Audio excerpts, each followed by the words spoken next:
ഓം സദാശിവസമാരംഭാം ശങ്കരാചാര്യമധ്യമാം അസ്മദാചാര്യപര്യന്താം വന്ദേ ഗുരുപരമ്പരാം. ശ്രുതിസ്മൃതിപുരാണാനാം ആലയം കരുണാലയം നമാമി ഭഗവത്പാദം ശങ്കരം ലോകശങ്കരം. ശങ്കരം ശങ്കരാചാര്യം കേശവം ബാദരായണം സൂത്രഭാഷ്യകൃതൗ വന്ദേ ഭഗവന്തൗ പുനഃ പുനഃ. ഈശ്വരോ ഗുരുരാത്മേതി മൂർത്തിഭേദവിഭാഗിനേ വ്യോമവത് വ്യാപ്തദേഹായ ദക്ഷിണാമൂർത്തയേ നമഃ.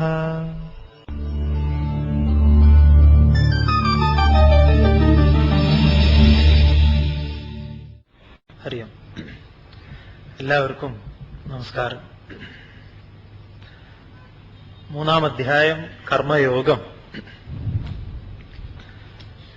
2-ാം അധ്യായം പൂർണ്ണമായി കേട്ട അർജുനൻ ജ്ഞാനത്തിന്റെ പരമമായ ആ തലങ്ങളെ ഉൾക്കൊണ്ട് അങ്ങേയറ്റം ഒരു വികാര ആവേശത്തോടു കൂടിയിട്ട്, അല്ലയോ ഭഗവൻ, അങ്ങ് പറഞ്ഞിട്ടുള്ള ഈ ജ്ഞാനം എന്തുകൊണ്ടും കേമമായിട്ടുള്ള ഒന്നാണല്ലോ.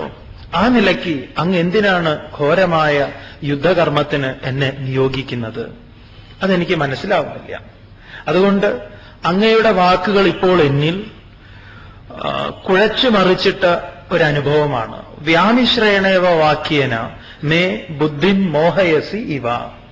എന്റെ ബുദ്ധി മോഹിക്കപ്പെട്ടു എന്ന് തോന്നുന്നു. അതുകൊണ്ട് അങ്ങ് ഏതൊന്നാണോ എനിക്ക് ശ്രേയസ്കരമായത് അതിനെ അങ്ങ് ഉപദേശിച്ചു തന്നാലും. ഇതായിരുന്നു അർജുനന്റെ 3-ാം അധ്യായത്തിലെ ആരംഭ സമീപനം. അതിന് ഭഗവാൻ പറഞ്ഞു, അർജുന, ഈ ലോകത്തില് 2 പ്രകാരത്തിലുള്ള മാർഗം ഞാൻ ഉപദേശിക്കപ്പെട്ടിട്ടുണ്ട്. ജ്ഞാനയോഗത്തെയും കർമ്മയോഗത്തെയും, സാങ്ഖ്യയോഗത്തെയും കർമ്മയോഗത്തെയും. സാങ്ഖ്യന്മാർക്ക് ജ്ഞാനയോഗവും യോഗികൾക്ക് കർമ്മയോഗത്തെയും. എന്നിട്ട് ഭഗവാൻ കർമ്മയോഗത്തെ വിസ്തരിച്ചു. നഹി കശ്ചിത് ക്ഷണമപി ജാതുതിഷ്ഠത്യകർമ്മകൃത് കാര്യദേഹ്യവശ കർമ്മ സർവപ്രകൃതി ജൈർഗുണൈഹി.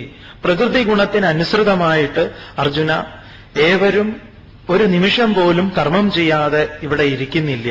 എല്ലാവരും നിരന്തരം കർമ്മം ചെയ്തുകൊണ്ടിരിക്കുന്നു എന്ന് പറഞ്ഞിട്ട് കർമ്മത്തിന്റെ പല തലങ്ങളെ അർജുനന് പരിചയപ്പെടുത്തി കൊടുത്തു. സ്വാമി, ഇത് ഓരോ അധ്യായം കഴിയുമ്പോൾ നിങ്ങളെ ഒന്ന് ഓർമ്മിപ്പിക്കുക, എവിടുന്നാണ് നമ്മൾ എങ്ങോട്ടേക്കാണ് പോകുന്നത് എന്ന്. മാത്രമല്ല ഭഗവാൻ പറഞ്ഞു, എന്താണ്, ആരാണ് കർമ്മേന്ദ്രിയങ്ങളെ ബാഹ്യമായ ഇന്ദ്രിയങ്ങളെ അടക്കിയിട്ട് മനസ്സുകൊണ്ട് വ്യാപരിക്കുന്നത് ഓരോന്നിലും, അങ്ങനെ മനസ്സുകൊണ്ട് വ്യാപരിക്കുന്നവൻ മിഥ്യാചാരനാണ്. എന്നാൽ അതേസമയം ആരാണോ മനസ്സിനെ നിയമനം ചെയ്ത് ഇന്ദ്രിയങ്ങളെ വ്യാപരിപ്പിക്കുന്നത് അവൻ യോഗിയാണ്, ശ്രേഷ്ഠനാണ് എന്ന് പറയാം. അപ്പൊ മനസ്സാണ് ബന്ധനങ്ങൾക്കും മോക്ഷത്തിനും കാരണം. ഭഗവാൻ പറയാൻ പോകുന്നുണ്ട്, മനയേവ മനുഷ്യാണാം കാരണം ബന്ധ മോക്ഷയോഹോ. ബന്ധത്തിനും മോക്ഷത്തിനും ഹേതുവായിട്ടുള്ളത് മനസ്സാണ്. മനസ്സ് അതിൽ വ്യാപരിക്കുന്നതിന്റെ അതിനനുസരിച്ചിരിക്കും എന്ന് പറയാം. തുടർന്ന് ഭഗവാൻ പറഞ്ഞു, ഇതാണ് കാര്യം എന്നുള്ളത് കൊണ്ട് നീ എന്താ വേണ്ടത്? നിയതം കുരു കർമ്മ. നീ നിയതമായ നിന്നിൽ വന്നു ചേർന്നിട്ടുള്ള കർമ്മത്തെ ചെയ്യൂ. എന്തെന്നാൽ ശരീരയാത്രയ്ക്ക് തന്നെ കർമ്മം അത്യാവശ്യമായിട്ടുള്ളതാണ്. അതുകൊണ്ട് നീ അതിനെ ചെയ്താലും. തുടർന്ന് ഭഗവാൻ പറഞ്ഞു, കർമ്മം എന്നത് യജ്ഞമാണ് എന്ന് പറയാം. യജ്ഞഭാവത്തോടുകൂടി നീ ചെയ്യുന്ന കർമ്മങ്ങൾ നിന്നിൽ ബന്ധനങ്ങൾ ഉണ്ടാക്കുന്നില്ല. അതുകൊണ്ട് ഈ യജ്ഞത്തെ അറിയൂ, എന്നിട്ടോ അതിൽ നിന്ന് മുക്തനാവൂ. മാത്രമല്ല അർജുന, ഈ പ്രപഞ്ചത്തെ തന്നെ വിധാതാവായിട്ടുള്ള സൃഷ്ടി കർത്താവ് ബ്രഹ്മാവ് ഈ യജ്ഞത്തിൽ നിന്നാണ് ഇതിനെ നിർമ്മിച്ചത്. സഹയജ്ഞ പ്രജാ സൃഷ്ടുവ. വളരെ പ്രധാനപ്പെട്ട ശ്ലോകങ്ങളാണ് 3-ാം അധ്യായത്തിലെ ഇതൊക്കെ. സഹയജ്ഞ പ്രജാ സൃഷ്ടുവ പുരോവാച പ്രജാപതി അനേന പ്രസവിഷ്യത്വം ഏഷവോസ്തിഷ്ഠ കാമധുവ്. ഇപ്പൊ നാം നമ്മളെ ഉണ്ടാക്കിയതിൽ പലർക്കും പങ്കുണ്ട്. ഒരുപാട് കൂട്ടായ്മയിൽ നിന്നാണ് നാം ഉണ്ടായത്. അതുപോലെ തന്നെയാണ് ഈ വിശ്വത്തിലെ എല്ലാം നിലകൊള്ളുന്നത്. പരസ്പരം ആശ്രയിച്ചുകൊണ്ടാണ്, പരസ്പര ധാരണയിലാണ്. ഇതാണ് പാരസ്പര്യം എന്ന് പറയാം. ഈ പാരസ്പര്യത്തെ ആരാണോ അറിയാത്തത്, ഈ പാരസ്പര്യത്തെ അറിഞ്ഞു ജീവിക്കുന്നവൻ ദേവന്മാർക്ക് സന്തോഷത്തെ കൊടുക്കുന്നു, ദേവന്മാർ തിരിച്ച് നമ്മെ സന്തോഷിപ്പിക്കുന്നു. ആരാണ് ദേവന്മാർ എന്ന് നമ്മൾ കണ്ടു ഇല്ലേ? പ്രകൃതി തന്നെ എന്ന് പറയാം. പ്രകൃതിയിലെ ഓരോന്നിനെ നാം എങ്ങനെ സമീപിക്കുന്നു അതിനനുസരിച്ച് പ്രകൃതി നമുക്ക് തിരിച്ചതിന്റെ ഫലത്തെ തരുന്നു. അങ്ങനെ ആരാണോ പ്രകൃതിയിൽ നിന്ന് വെറും ഭോഗങ്ങൾ മാത്രം അനുഭവിച്ചുകൊണ്ട് ഒന്നും തിരിച്ചു കൊടുക്കാത്തത്, അവനെ ഭഗവാൻ 3-ാം അധ്യായത്തിൽ കള്ളൻ എന്ന് വിളിച്ചു എന്ന് പറയാം. അവൻ കള്ളനാണ്. അതായത് നിങ്ങളുടെ വീട്ടിൽ ഒരു വെണ്ടയ്ക്ക കുരുവിൽ നിന്നാണ് ഒരു വെണ്ടയ്ക്ക തൈ ഉണ്ടാവുന്നത് ഇല്ലേ? ആ ചെടി നമുക്ക് ഒരുപാട് വെണ്ടയ്ക്ക തരും. ചുരുങ്ങിയത് ഒരു 50 ആയിരിക്കില്ല, എന്തായാലും 1 കിലോ 2 കിലോ നമ്മളത് അളന്നെടുക്കുകയാണെങ്കിൽ, തൂക്കിയെടുക്കുകയാണെങ്കിൽ ഉണ്ടാവും.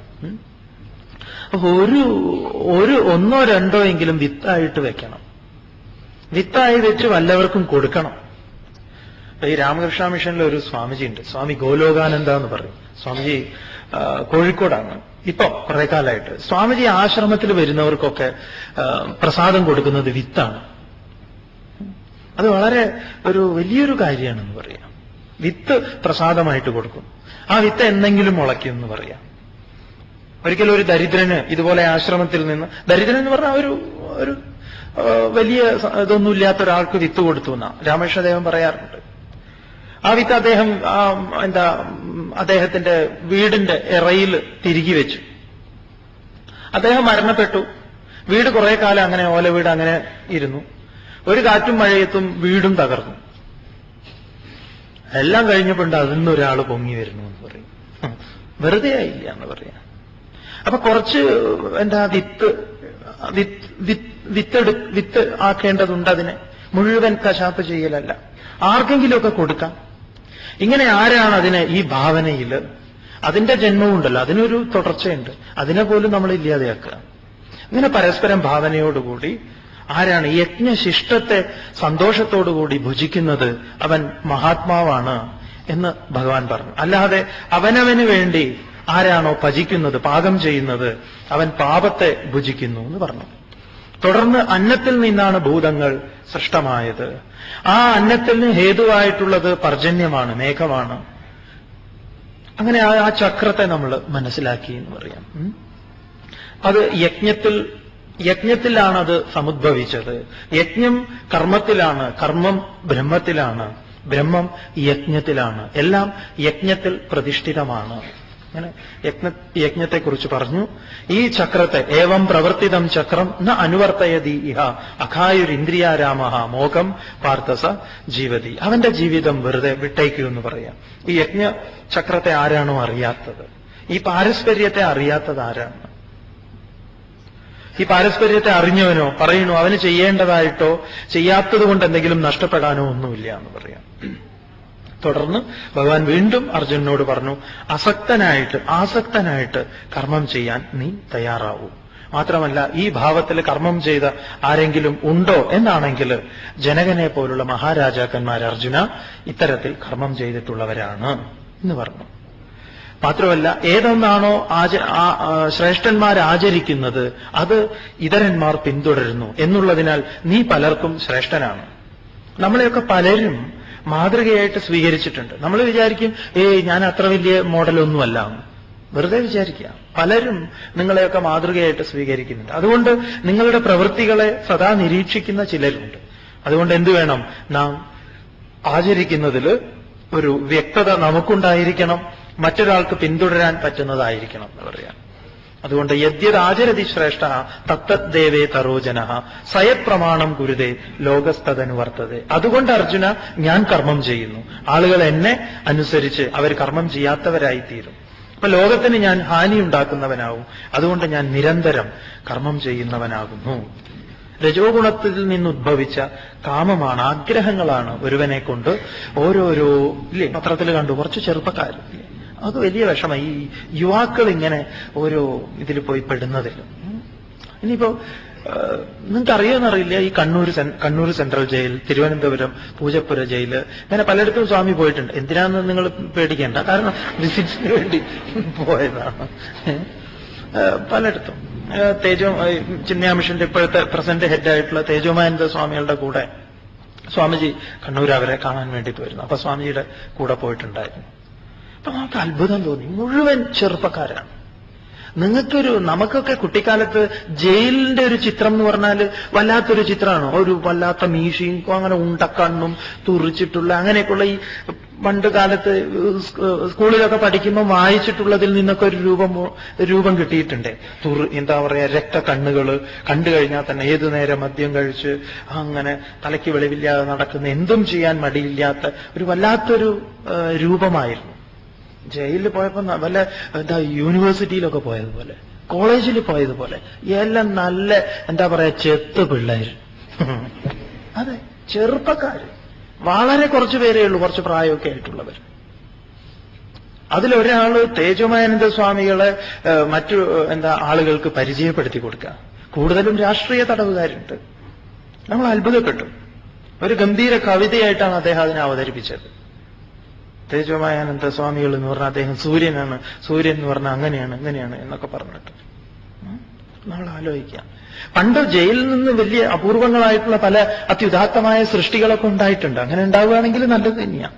കാരണം വിനോബാജിക്ക് ഗീത മുഴുവൻ പറയേണ്ടി വന്നത് അവിടെ വെച്ചിട്ടാണ്. പലരും പല പല അത്യപൂർവമായ സൃഷ്ടികൾ രൂപപ്പെട്ടിട്ടുള്ള ഇടം ജയിലൊക്കെയാണ്. ഭാരതത്തിൽ ജയിലിന് വലിയ സ്വാധീനം ഉണ്ടായിട്ടുണ്ട് സാഹിത്യത്തിലൊക്കെ. ഇരിക്കട്ടെ, എന്തുതന്നെയായാലും ഈ കാമനയാണ് ഒരുവനെ കൊണ്ട് ഓരോന്നും ഇങ്ങനെ ചെയ്യിക്കുന്നത് എന്ന് പറയാം. അത് ഭഗവാൻ 3-ാം അധ്യായത്തിൽ പറഞ്ഞു. കാമയേഷ ക്രോധയേഷ രജോ ഗുണ സമുദ്ഭവ. 2-ാം അധ്യായത്തിൽ അതിനെ പറഞ്ഞു. ധ്യായതോ വിഷയാൻ പുംസഃ സംഗസ്തേഷു ഉപജായതേ സംഗാത് സംജായതേ കാമഃ കാമാത് ക്രോധോ വിജായതേ ക്രോധാത് ഭവതി സമ്മോഹഃ സമ്മോഹാത് സ്മൃതി വിഭ്രമഃ സ്മൃതിഭ്രംശാത് ബുദ്ധിനാശഃ ബുദ്ധിനാശാത് പ്രണശ്യതി. നാശത്തിന്റെ വഴി വളരെ വ്യക്തമായി 2-ാം അധ്യായത്തിൽ പറഞ്ഞു തന്നു. അതിന്റെ തുടർച്ച ഭഗവാൻ വീണ്ടും ഇവിടെ പറഞ്ഞു. മാത്രമല്ല, എങ്ങനെയാണ് ഈ അജ്ഞാനം ഒരുവനിൽ കുടികൊള്ളുന്നത്? 3 തലങ്ങളിലാണ്. ഇന്ദ്രിയ തലത്തില്, മനസ്സിന്റെ തലത്തില്, ബുദ്ധിയുടെ തലത്തില്. 3 ഉദാഹരണത്തിലൂടെ ഭഗവാൻ ഇതിനെ കാണിച്ചു തന്നു. അഗ്നിയെ ചാരം മറച്ചതുപോലെ ഒന്ന്, കണ്ണാടിയെ അഴുക്ക് മറച്ചിരിക്കുന്നത്, പൊടിപടലം മറച്ചിരിക്കുന്നത് പോലെ, ഗർഭസ്ഥ ശിശുവിനെ ചർമ്മം മറച്ചിരിക്കുന്നത് പോലെ. ഒന്ന് കാലം കൊണ്ട്, ഒന്ന് പ്രയത്നം കൊണ്ട്, ഒന്ന് അറിവ് കൊണ്ട്, വിചാരം കൊണ്ട് എന്ന് പറയാം. ഇങ്ങനെ 3 തലങ്ങളെ അജ്ഞാനം മറഞ്ഞിരിക്കുന്നതായിട്ട് പറഞ്ഞു. ഈ അജ്ഞാനമാണ് ഒരുവന് ശത്രുവായി നിലകൊള്ളുന്നത് എന്ന് പറയാം. അപ്പൊ ഈ കാമമാണ് ഒരുവന്റെ ശത്രു. അർജുന, ഇതിനെയാണ് നീ യുദ്ധം ചെയ്യാൻ നീ തയ്യാറാവേണ്ടത്. ഇവിടെയാണ് ഭഗവാൻ യുദ്ധത്തിനായിട്ട് ആഹ്വാനം ചെയ്യുന്നത്. എന്താണ്? ആവൃതം ജ്ഞാനനേതേന ജ്ഞാനിനോ നിത്യവൈരിണ കാമരൂപേണ കൗന്ദേയ ദുഷ്പൂരേണ അനലേന ച. അങ്ങേയറ്റത്തെ ദാഹക ശക്തിയുള്ള, എത്ര കിട്ടിയാലും മതിവരാത്തവനാണ് ഈ കാമം എന്ന് പറയാം. ഇന്ദ്രിയാണി മനോബുദ്ധി അസ്യാധിഷ്ഠാനം ഉച്യത്തെ. ഇന്ദ്രിയങ്ങള്, മനസ്സ്, ബുദ്ധി, ഇതിലാണ് ഈ കാമം നിലകൊള്ളുന്നത്. അതുകൊണ്ട് എന്തു വേണം? നീ ആദ്യം ഇന്ദ്രിയങ്ങളെ നിയമനം ചെയ്താലും എന്ന് പറഞ്ഞു. ഇന്ദ്രിയങ്ങളെക്കാൾ ശ്രേഷ്ഠമാണ് മനസ്സ്, മനസ്സിനേക്കാൾ ശ്രേഷ്ഠം ബുദ്ധി, ബുദ്ധിക്കപ്പുറത്താണ് ബോധം. അതാണ് നീ. ഇതിനെ നീ ബോധിച്ച് മനസ്സുകൊണ്ട്, ആ ആത്മവിചാരം വന്ന, ആ ശാസ്ത്രം ശ്രവിച്ച വിവേകമാർന്ന ബുദ്ധി കൊണ്ട് ഇത്തരം ബാലിശങ്ങളായിട്ടുള്ളതിനെയൊക്കെ അടക്കിയിട്ട് നീ ആ സത്യത്തെ അറിയാൻ ശ്രമം നടത്തൂ എന്ന് പറഞ്ഞ് ഭഗവാൻ 3-ാം അധ്യായം ഉപസംഹരിച്ചു. ഭഗവാൻ വീണ്ടും അർജുനോട് പറഞ്ഞു. അഥ ചതുർത്ഥോധ്യായഃ ജ്ഞാനകർമ്മ സന്ന്യാസയോഗഃ. ശ്രീഭഗവാനുവാച ഇമം വിവസ്വതേ യോഗം പ്രോക്തവാനഹമവ്യയം വിവസ്വാൻ മനവേ പ്രാഹ മനുരിക്ഷ്വാകവേ ബ്രവീത്. ശരിക്കും ഗീത സമ്പൂർണമായി തന്നെ പഠിക്കേണ്ടതാണ്. അപ്പൊ നോക്കിക്കോളൂ, ഇതിനെ ഭഗവാൻ പറയുന്ന രീതി വളരെ രസകരമായിട്ടുള്ള ഒരു രീതിയാണ്. അർജുനൻ എന്ന മനസ്സ്, നമ്മളെ പ്രതിനിധാനം ചെയ്യുന്ന മനസ്സ് എങ്ങനെയാണ് അതിനെ സ്വീകരിക്കുന്നതും എന്നും. 4-ാം അധ്യായത്തിൽ അത് കാണാം. ഇമം വിവസ്വതേ യോഗം പ്രോക്തവാൻ അഹം അവ്യയം വിവസ്വാൻ മനവേ പ്രാഹ മനു ഇക്ഷ്വാകവേ അബ്രവീത്. ഇമം വിവസ്വതേ യോഗം. എങ്ങനെയുള്ള യോഗം? അവ്യയം.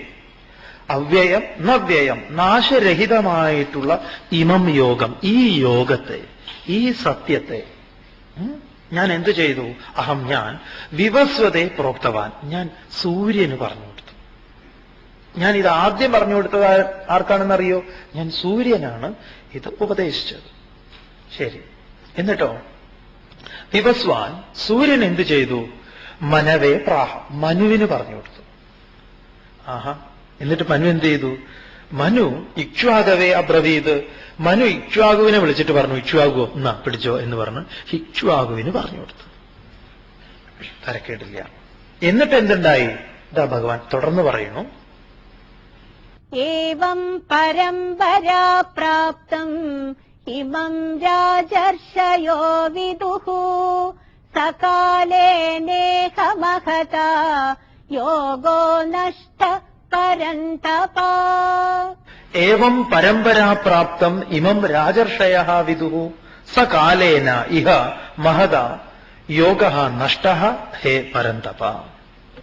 അല്ലയോ പരന്തപ അർജുന, ഏവം പരമ്പരാപ്രാപ്തം, ഏവം ഇപ്രകാരം, പരമ്പരയാൽ, ഇങ്ങനെ എന്താ പറയാ, ശ്രുതി ശ്രവണത്തിലൂടെ, കാതിൽ നിന്ന് കാതിലൂടെ കൈമാറ്റം ചെയ്യപ്പെട്ട, പരമ്പരാപ്രാപ്തം, അങ്ങനെ കൈമാറ്റം ചെയ്യപ്പെട്ട് നിലകൊണ്ട ഇമം, ഇതിനെ, ഈ യോഗത്തെ രാജർഷയഃ വിദുഃ, നമ്മുടെ ഭാരതത്തിലെ അല്ലെങ്കിൽ നീയും ഞാനും ഒക്കെ ഉൾക്കൊള്ളുന്ന ഈ രാജ്യത്തിലെ രാജർഷയഃ എന്നാ ഭഗവാൻ പറയുന്നത്. രാജർഷികൾ, അതായത് അവർ രാജാക്കന്മാരുമായിരുന്നു, ഒപ്പം ഋഷികളുമായിരുന്നു. അതിന്റെ രാജർഷയഃ, രണ്ടും ചേർന്നതാണ്. അത് ഗംഭീരമാണ്. രാജർഷയഃ എന്ന് പറയുന്നത് എന്താണ്?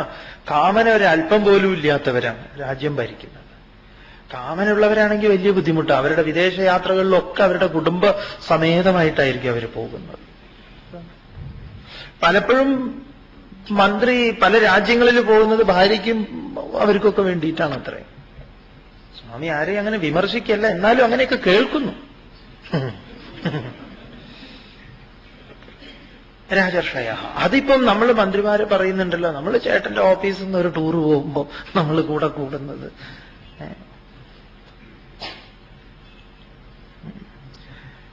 ഇങ്ങനെ കൈമാറ്റം ചെയ്യപ്പെട്ടു. ഇത് രാജർഷയ വിദുഹു, അവരൊക്കെ അറിഞ്ഞിരുന്നു. സഹ യോഗ, ആ യോഗം മഹതാ കാലേന, വളരെ കാലം കൊണ്ട്, അതായത് നിന്റെ സമയത്ത്, ഇപ്പം, ഇഹ ഇവിടെ, ഈ കാലത്ത്, അതുകൊണ്ടാണ് ഇഹ എന്ന് പ്രയോഗിച്ചത്. ഇവിടെ നഷ്ട, നഷ്ടപ്പെട്ടു അർജുന. സ ഏവായം മയാ തേദ്യ യോഗഃ പ്രോക്തഃ പുരാതനഃ ഭക്തോസി മേ സഖാ ചേതി രഹസ്യം ഹേതദുത്തമം. സ ഏവ അയം മയാ തേ അദ്യ യോഗഃ പ്രോക്തഃ പുരാതനഃ ഭക്തഃ അസി മേ സഖാ ച ഇതി രഹസ്യം ഹി ഏതത് ഉത്തമം. ത്വം മേ സഖ, നീ സഖാവാണ്. പണ്ടേ ഉള്ളതാണ്. ഇപ്പൊ മനസ്സിലായില്ലേ അർജുൻ ആരാണെന്ന്? മൂത്ത സഖാവ. പിന്നെ നിങ്ങൾ എങ്ങനെ അദ്ദേഹത്തിനെ കാവ്യവത്കരിച്ചാലൊന്നും ശരിയാവില്ല. ഭഗവാൻ തന്നെ പറഞ്ഞിരിക്കുന്നു, നീ പണ്ടേ സഖാവായതുകൊണ്ട്, സഖാവ് എന്ന് പറഞ്ഞാൽ സുഹൃത്ത് എന്നാണ്, നീ എന്റെ സഖാവാണ്, സുഹൃത്താണ്. മാത്രമല്ല ഭക്തഃ ച, ഭക്തനും ആണ്, സുഹൃത്തുമാണ്, ഭക്തനുമാണ്. അസിഹി, അസിഹി എന്ന് പറഞ്ഞാൽ അസി ആണല്ലോ എന്ന് പ്രസിദ്ധമാണല്ലോ. എന്ന് പറഞ്ഞാൽ നമുക്ക് ഭഗവാൻ അങ്ങേയറ്റം സുഹൃത്താണ്. നമ്മുടെ നമ്മളൊക്കെ ഭഗവാന്റെ ഭക്തന്മാരുമാണ്. സഹ പുരാതനഃ, ഈ പുരാതനമായിട്ടുള്ള അയം യോഗ, ഈ യോഗത്തെ, ഏവ, ഈ യോഗത്തെ തന്നെ, എന്താ അയം യോഗ ഏവ, ഈ യോഗത്തെ തന്നെയാണ് മയ, എന്നാൽ, അദ്യ, ഇന്ന്, തേ പ്രോക്തഃ, നിനക്ക് ഉപദേശിച്ചത്. ഞാൻ നിനക്ക് പറഞ്ഞു തന്നത് ഈ പഴയ ഒരു യോഗത്തെയാണ്. ഭഗവാൻ തന്നെ പറഞ്ഞിരിക്കുന്നു, നീ പണ്ടേ സഖാവായതുകൊണ്ട്, സഖാവ് എന്ന് പറഞ്ഞാൽ സുഹൃത്ത് എന്നാണ്, നീ എന്റെ സഖാവാണ്, സുഹൃത്താണ്. മാത്രമല്ല ഭക്തഃ ച, ഭക്തനും ആണ്, സുഹൃത്തുമാണ്, ഭക്തനുമാണ്. അസിഹി, അസിഹി എന്ന് പറഞ്ഞാൽ അസി ആണല്ലോ എന്ന് പ്രസിദ്ധമാണല്ലോ എന്ന് പറഞ്ഞാൽ നമുക്ക് ഭഗവാൻ അങ്ങേയറ്റം സുഹൃത്താണ്. നമ്മളൊക്കെ ഭഗവാന്റെ ഭക്തന്മാരുമാണ്.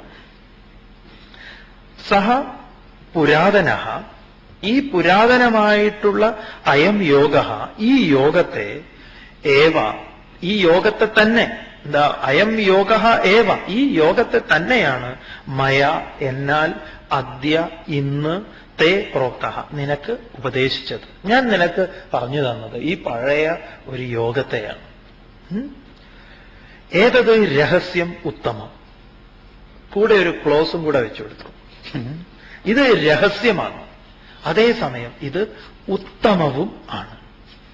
ഇത്രയും പറഞ്ഞപ്പം അർജുനൻ തോന്നി, ഭഗവാൻ, ഞാൻ കുറെ കാലമായി അങ്ങയുടെ കൂടെ നടക്കാൻ തുടങ്ങിയിട്ട്, അങ്ങ് കുറെ ധർമ്മോപദേശമൊക്കെ നടത്തും, അതൊക്കെ എനിക്കറിയാം, പക്ഷെ ഇങ്ങനെ ബഡായി പറയുന്ന ഒരാളാണ് എന്ന് ഞാൻ ആദ്യമായിട്ടാ അറിയണം. ഇങ്ങനെയുണ്ടോ മനുഷ്യന്മാര് കളവ് പറയുക? ആ അർജുനന്റെ ആ ഒരു മനസ്സ് ഭഗവാനോട് ചോദിക്കണം. ചോദ്യം ഗംഭീര, നോക്കാം. അർജുന ഉവാച അപരം ഭവതോ ജന്മ പരം ജന്മ വിവസ്വതഃ കഥമേതദ്വിജാനീയാം ത്വമാദൗ പ്രോക്തവാനിതി. ഇത് കേട്ടപ്പോ അർജുനൻ ചോദിച്ചു. അർജുന ഉവാച അപരം ഭവതഃ ജന്മ പരം ജന്മ വിവസ്വതഃ കഥമേതദ്വിജാനീയാം ത്വം ആദൗ പ്രോക്തവാനിതി. എനിക്ക് മനസ്സിലാവുന്നില്ല. അതെ, വിവസ്വതഃ ജന്മം പര, അതായത് സൂര്യൻ എന്നൊക്കെ പറഞ്ഞാൽ വളരെ മുമ്പുള്ളതാണ്. സൂര്യന്റെ ജന്മം വളരെ വർഷങ്ങൾക്ക് മുൻപാണ്. മാത്രമല്ല ഭവതഃ ജന്മ അപരം, അങ്ങ് ഈ അടുത്ത കാലത്ത് അഷ്ടമി രോഹിണിയിൽ ജനിച്ച ആളാണ്. അടുത്ത് എനിക്ക് നന്നായിട്ടറിയാം, നമ്മൾ തമ്മിൽ വലിയ പ്രായവ്യത്യാസമൊന്നുമില്ല. എനിക്കറിയാം അങ്ങ് ആ പുൽക്കുടില് ആ തൊഴുത്തിൽ വെച്ച് ഗർഗൻ പേരിട്ടതും പിന്നെ ഇങ്ങനെയൊക്കെ ഉള്ള സംഭവങ്ങളൊക്കെ അറിയാം. അങ്ങയുടെ ജന്മം അപരം ഇപ്പൊ ഉണ്ടായതാണ്. ത്വം ആദൗ ഏതൊരു പ്രോക്തവാനീതി, അങ്ങ് പറയണു ഞാനിത് ആദിയില് ആരംഭത്തില് പ്രോക്തവാനീതി സൂര്യൻ ഉപദേശിച്ചു എന്ന്. കഥം, എങ്ങനെയാ ഇത് ഞാൻ അഹം വിജാനീയാം, ഞാൻ മനസ്സിലാക്കുക? അതെനിക്ക് മനസ്സിലാവുന്നില്ല. അങ്ങത് സൂര്യൻ ഉപദേശിച്ചു എന്നൊക്കെ പറയും. സൂര്യൻ എന്ന് പറഞ്ഞാൽ പ്രപഞ്ചത്തിൽ അങ്ങേക്കാൾ എത്രയോ മുൻപുണ്ടായിട്ടുണ്ട്, അങ്ങ് ഈ അടുത്ത കാലത്ത്. അതെനിക്ക് മനസ്സിലാവുന്നില്ല ഭഗവാനെ. അപ്പൊ നമ്മൾ ആദ്യം ഭഗവാൻ പറഞ്ഞത് മുതൽ മനസ്സിലാക്കണം. എന്താണ് സൂര്യൻ ഉപദേശിച്ചു എന്ന് പറഞ്ഞാൽ, എങ്ങനെയാണ് അതിനെ നാം ഉൾക്കൊള്ളേണ്ടത്? ഈ അധ്യായം വളരെ വളരെ പ്രധാനപ്പെട്ട അധ്യായം. ആരാണ് സൂര്യൻ, ആരാണ് മനു, ആരാണ് ഇക്ഷ്വാകു? ഇതിനെ വളരെ നന്നായി മനസ്സിലാക്കേണ്ടതുണ്ട്. 4-ാം അധ്യായത്തില് ഭഗവാനെയും ഭഗവാന്റെ ചെയ്തികളെയും കർമ്മങ്ങളെയും ഭഗവാൻ താത്വികമായി അറിയാൻ പറയുന്നുണ്ട്.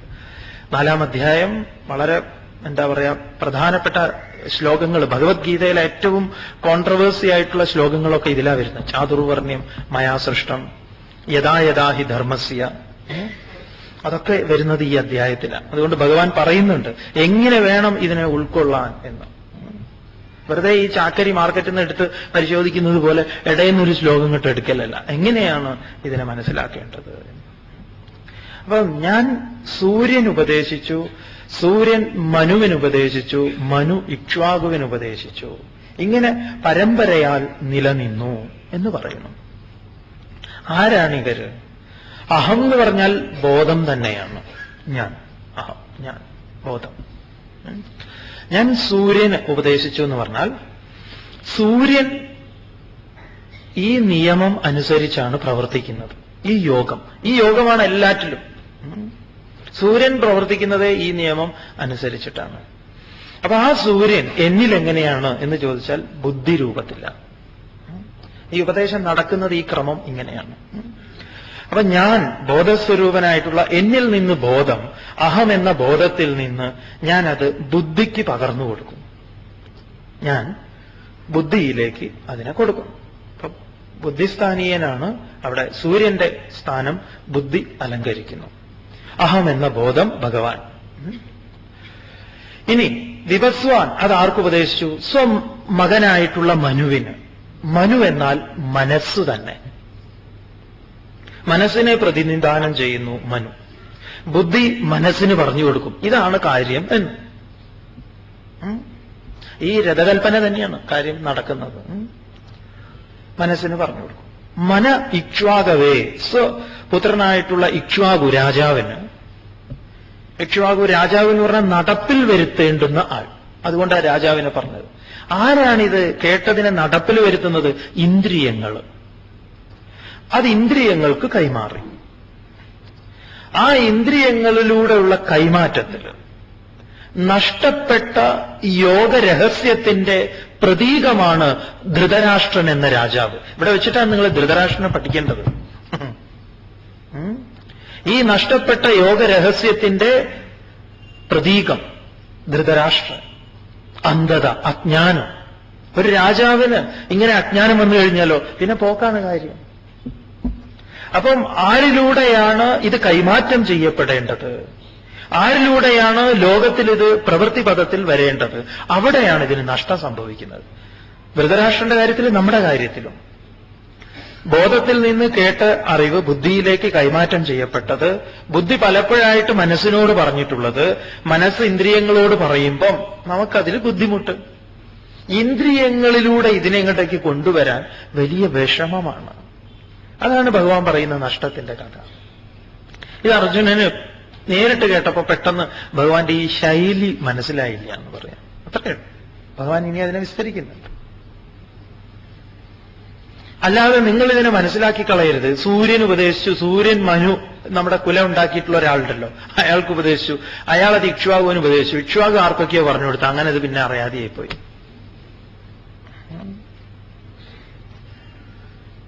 അഹമെന്നാൽ ഞാനെന്ന ബോധം തന്നെ.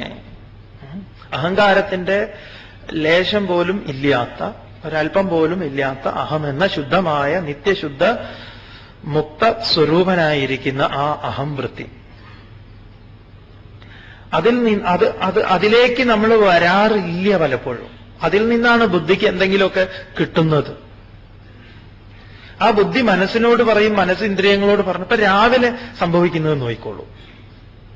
പ്രഭാതമായി എന്നറിഞ്ഞാൽ ബുദ്ധി അത് പെട്ടെന്ന് അറിയും. ബുദ്ധി അറിഞ്ഞു, ഓ രാവിലെയായി, എഴുന്നേൽക്കൂ.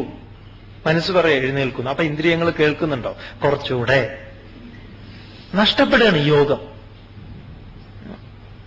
ഇങ്ങനെ എഴുന്നേൽക്കുന്നത് മുതൽ ഒരാൾക്കൊരു സാധനം കൊടുക്കുന്നത് വരെ എല്ലാറ്റിലും ഇതെങ്ങനെ നഷ്ടപ്പെടുന്നു. അപ്പൊ എവിടെയാണ് ഇത് നഷ്ടപ്പെടുന്നത്? നമ്മിലൊക്കെ തന്നെയാണെന്ന് പറയാം. ഈ യോഗത്തിന്റെ നഷ്ടം വളരെ ഭംഗിയായിട്ട് പറഞ്ഞിരിക്കുന്നു. അതുകൊണ്ട് ഇവനെ നിർമ്മിച്ചത് ഈ യോഗം കൊണ്ടാണ്. നേരത്തെ പറഞ്ഞല്ലോ, നിർമ്മിച്ചത് എങ്ങനെയാ? സഹയജ്ഞ പ്രജാ സൃഷ്ടുവ. ഈ യോഗത്താലാണ് നമ്മെ ഉണ്ടാക്കിയത് തന്നെ. അതുകൊണ്ട് നമുക്ക് രക്ഷപ്പെടാൻ പറ്റില്ല. അതുകൊണ്ടാണ് നമ്മിൽ പ്രശ്നങ്ങൾ ഉണ്ടായിരിക്കുന്നത്. ഇത് കേൾക്കുമ്പോഴും കാണുമ്പോഴും ഒക്കെ നമ്മളിങ്ങനെ അലോസരപ്പെടുന്നത് എന്തുകൊണ്ടാണ്? ഈ ധർമ്മബോധം ഒരു ആശ്രമത്തിലും പോണ്ട. നമ്മെ ഉണ്ടാക്കിയിരിക്കുന്നതേ ഇതുകൊണ്ടാണ്.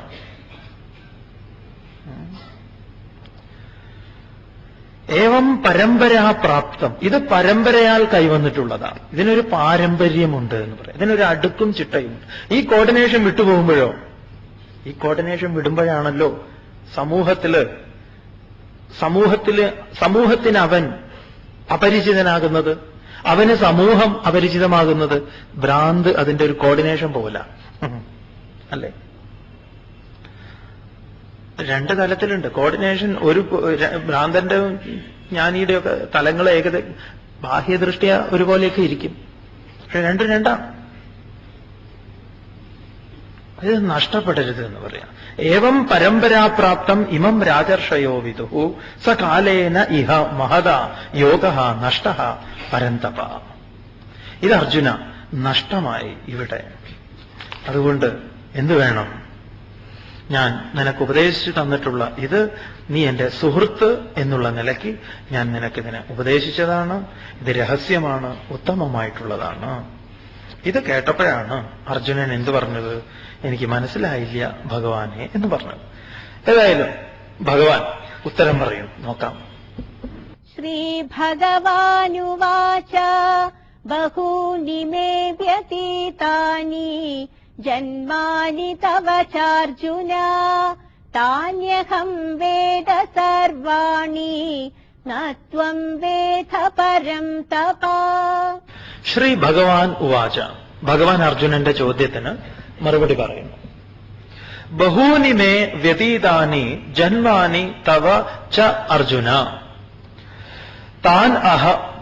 താനി അഹം വേദ സർവാണി നത്വം വേദ ഹേ പരന്തപ. ബഹൂനി മേ വ്യതീതാനി ജന്മാനി തവ ച അർജുന. ഒരാൾ ഈ ശ്ലോകത്തിൽ നിന്ന് പറഞ്ഞു അർജുനന്റെ ഡേറ്റ് ഓഫ് ബർത്ത് 4 ഇതാണ് ചാർജുന എന്ന് പറഞ്ഞിട്ടുണ്ട്. ചാർ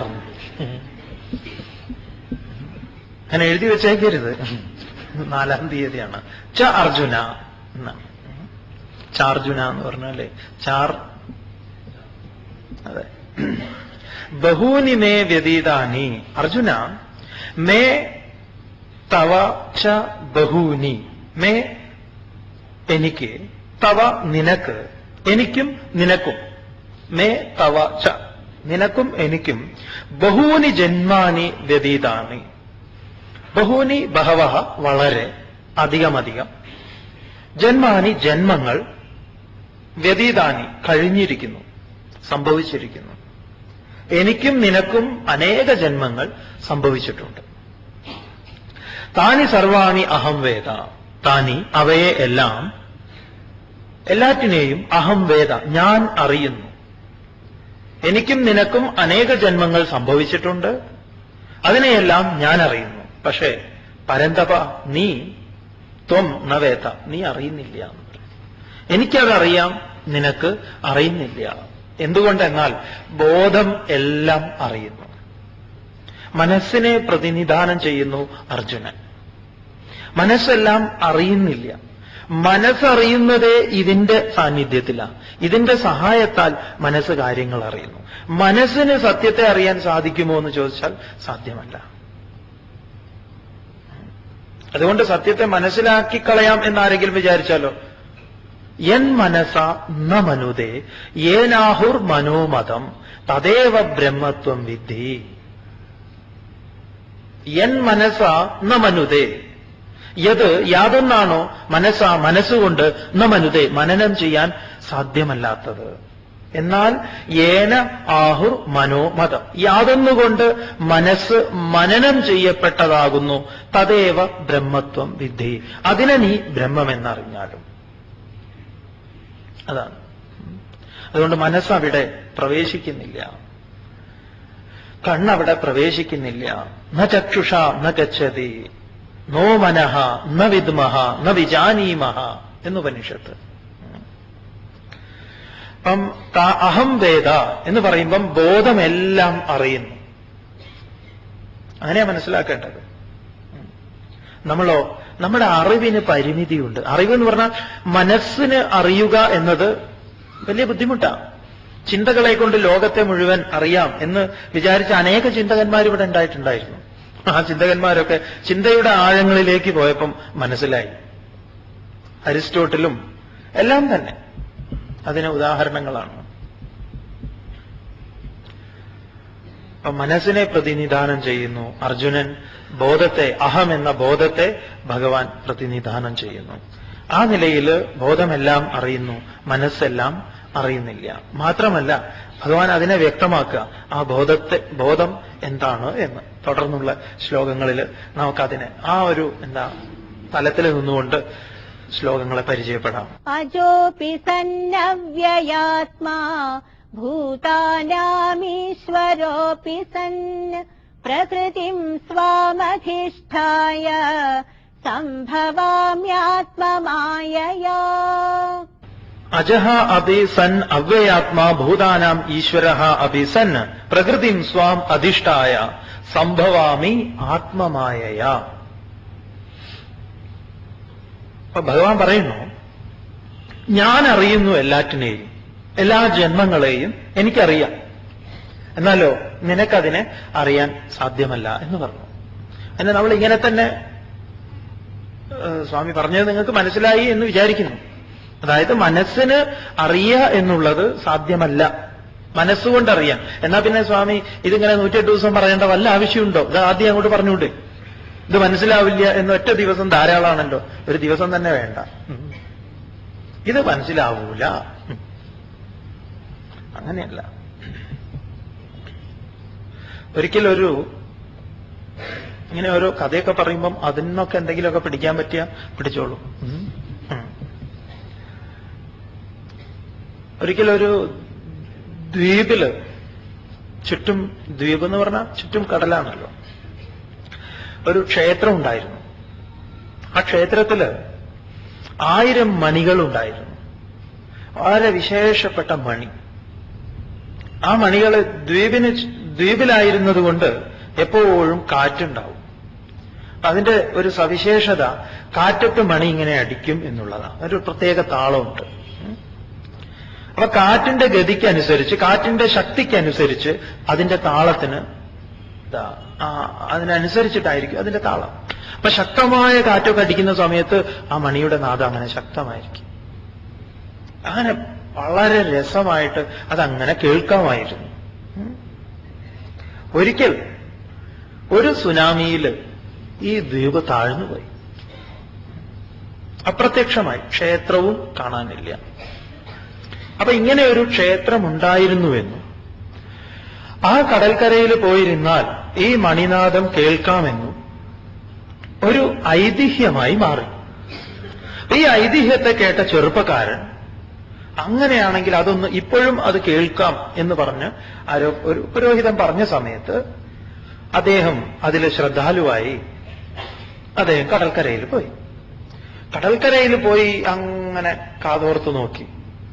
പക്ഷെ കടലിന്റെ ശബ്ദം എന്നല്ലാതെ മണിനാദമൊന്നും വരുന്നില്ല എന്ന് പറയാം. ഒരുപാട് ശ്രമം നടത്തി. ഒരുപാട് ശ്രമം നടത്തുന്നതിനനുസരിച്ച് അദ്ദേഹത്തിന്റെ ശ്രദ്ധ തീവ്രമായപ്പം സമുദ്രത്തിന്റെ ശബ്ദം അദ്ദേഹം കേൾക്കാൻ തുടങ്ങി നന്നായിട്ട്.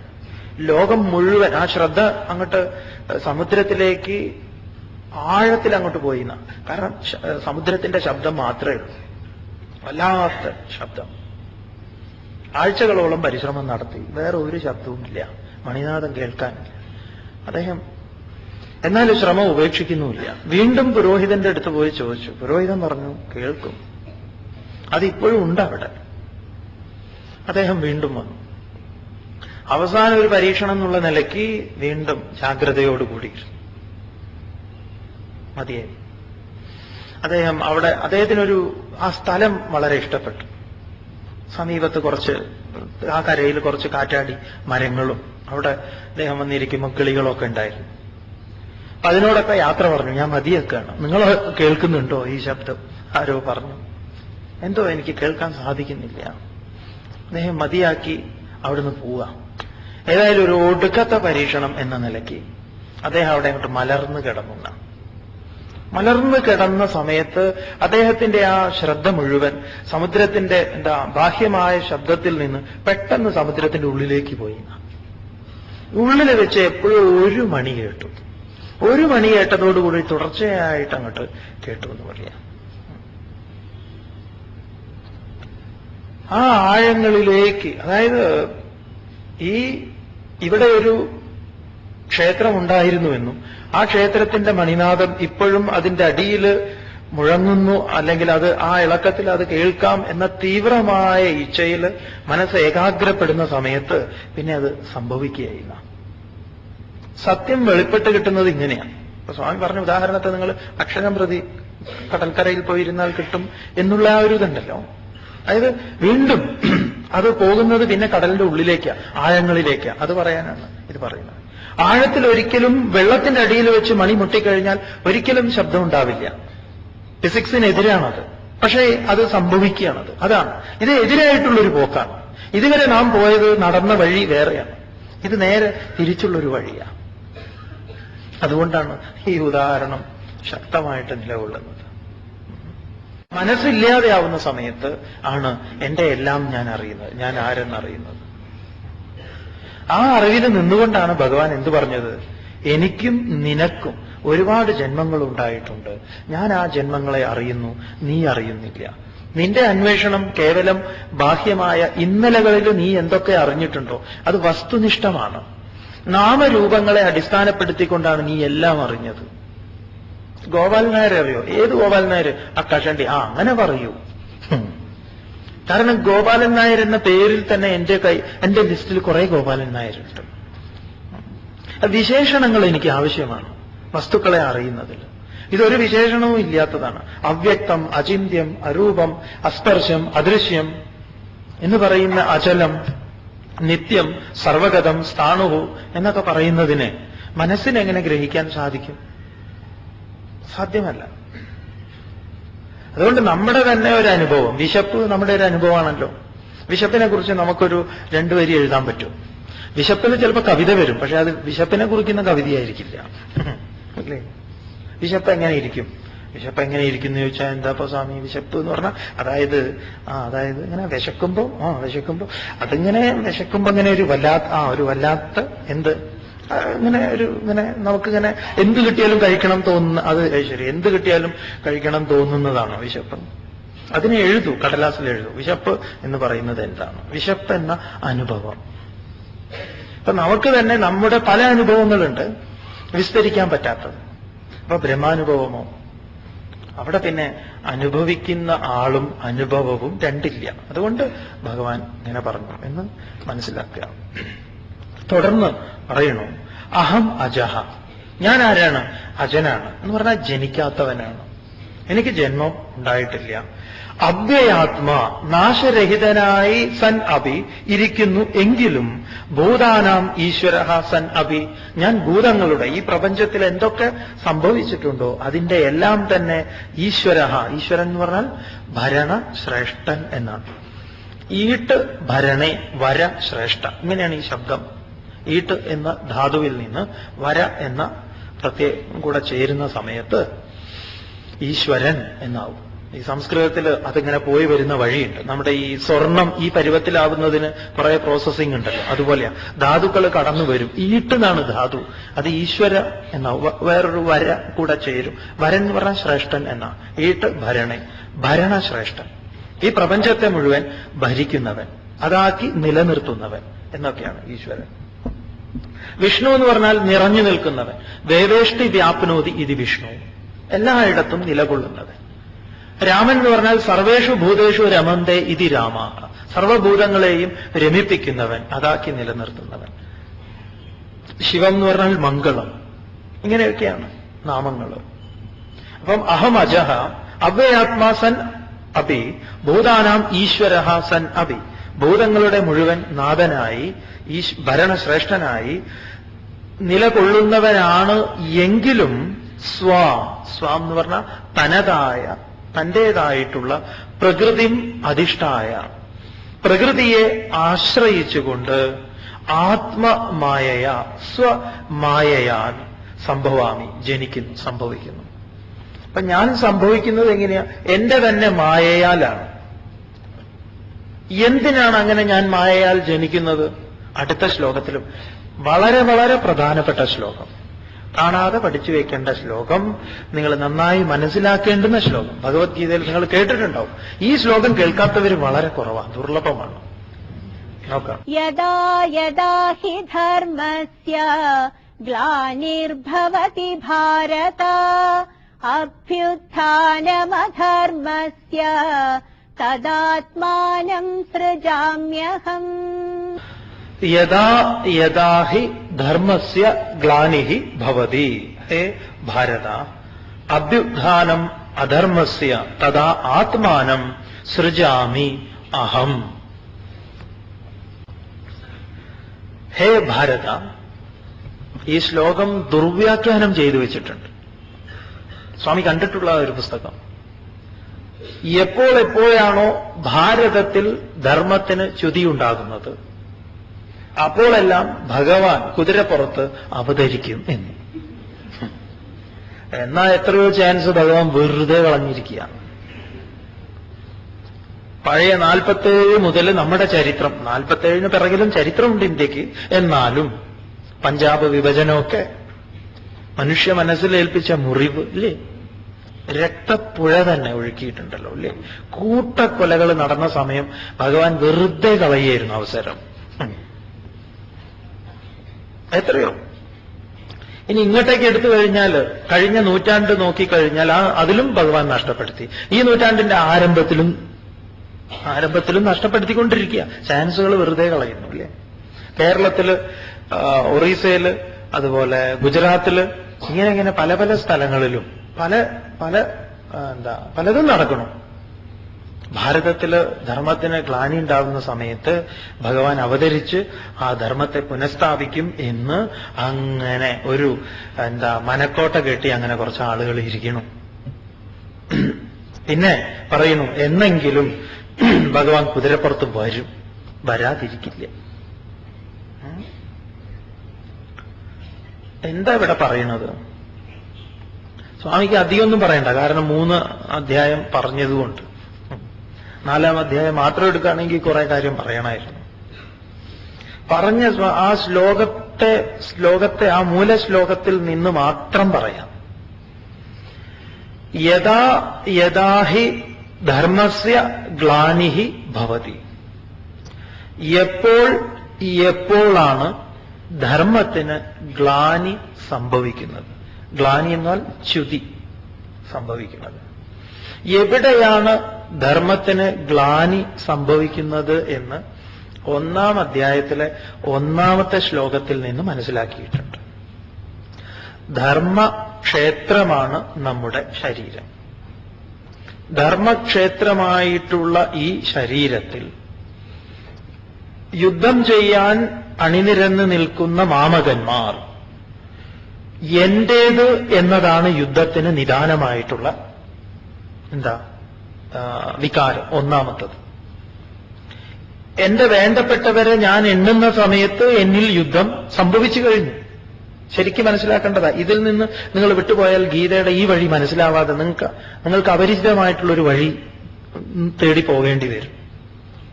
ഈ വഴി പോയാൽ പിന്നെ നിങ്ങളുടെ എല്ലാം പോകും. അതുകൊണ്ട് ശ്രദ്ധിക്കുക, കൂടെ വരാൻ ശ്രമിക്കുക.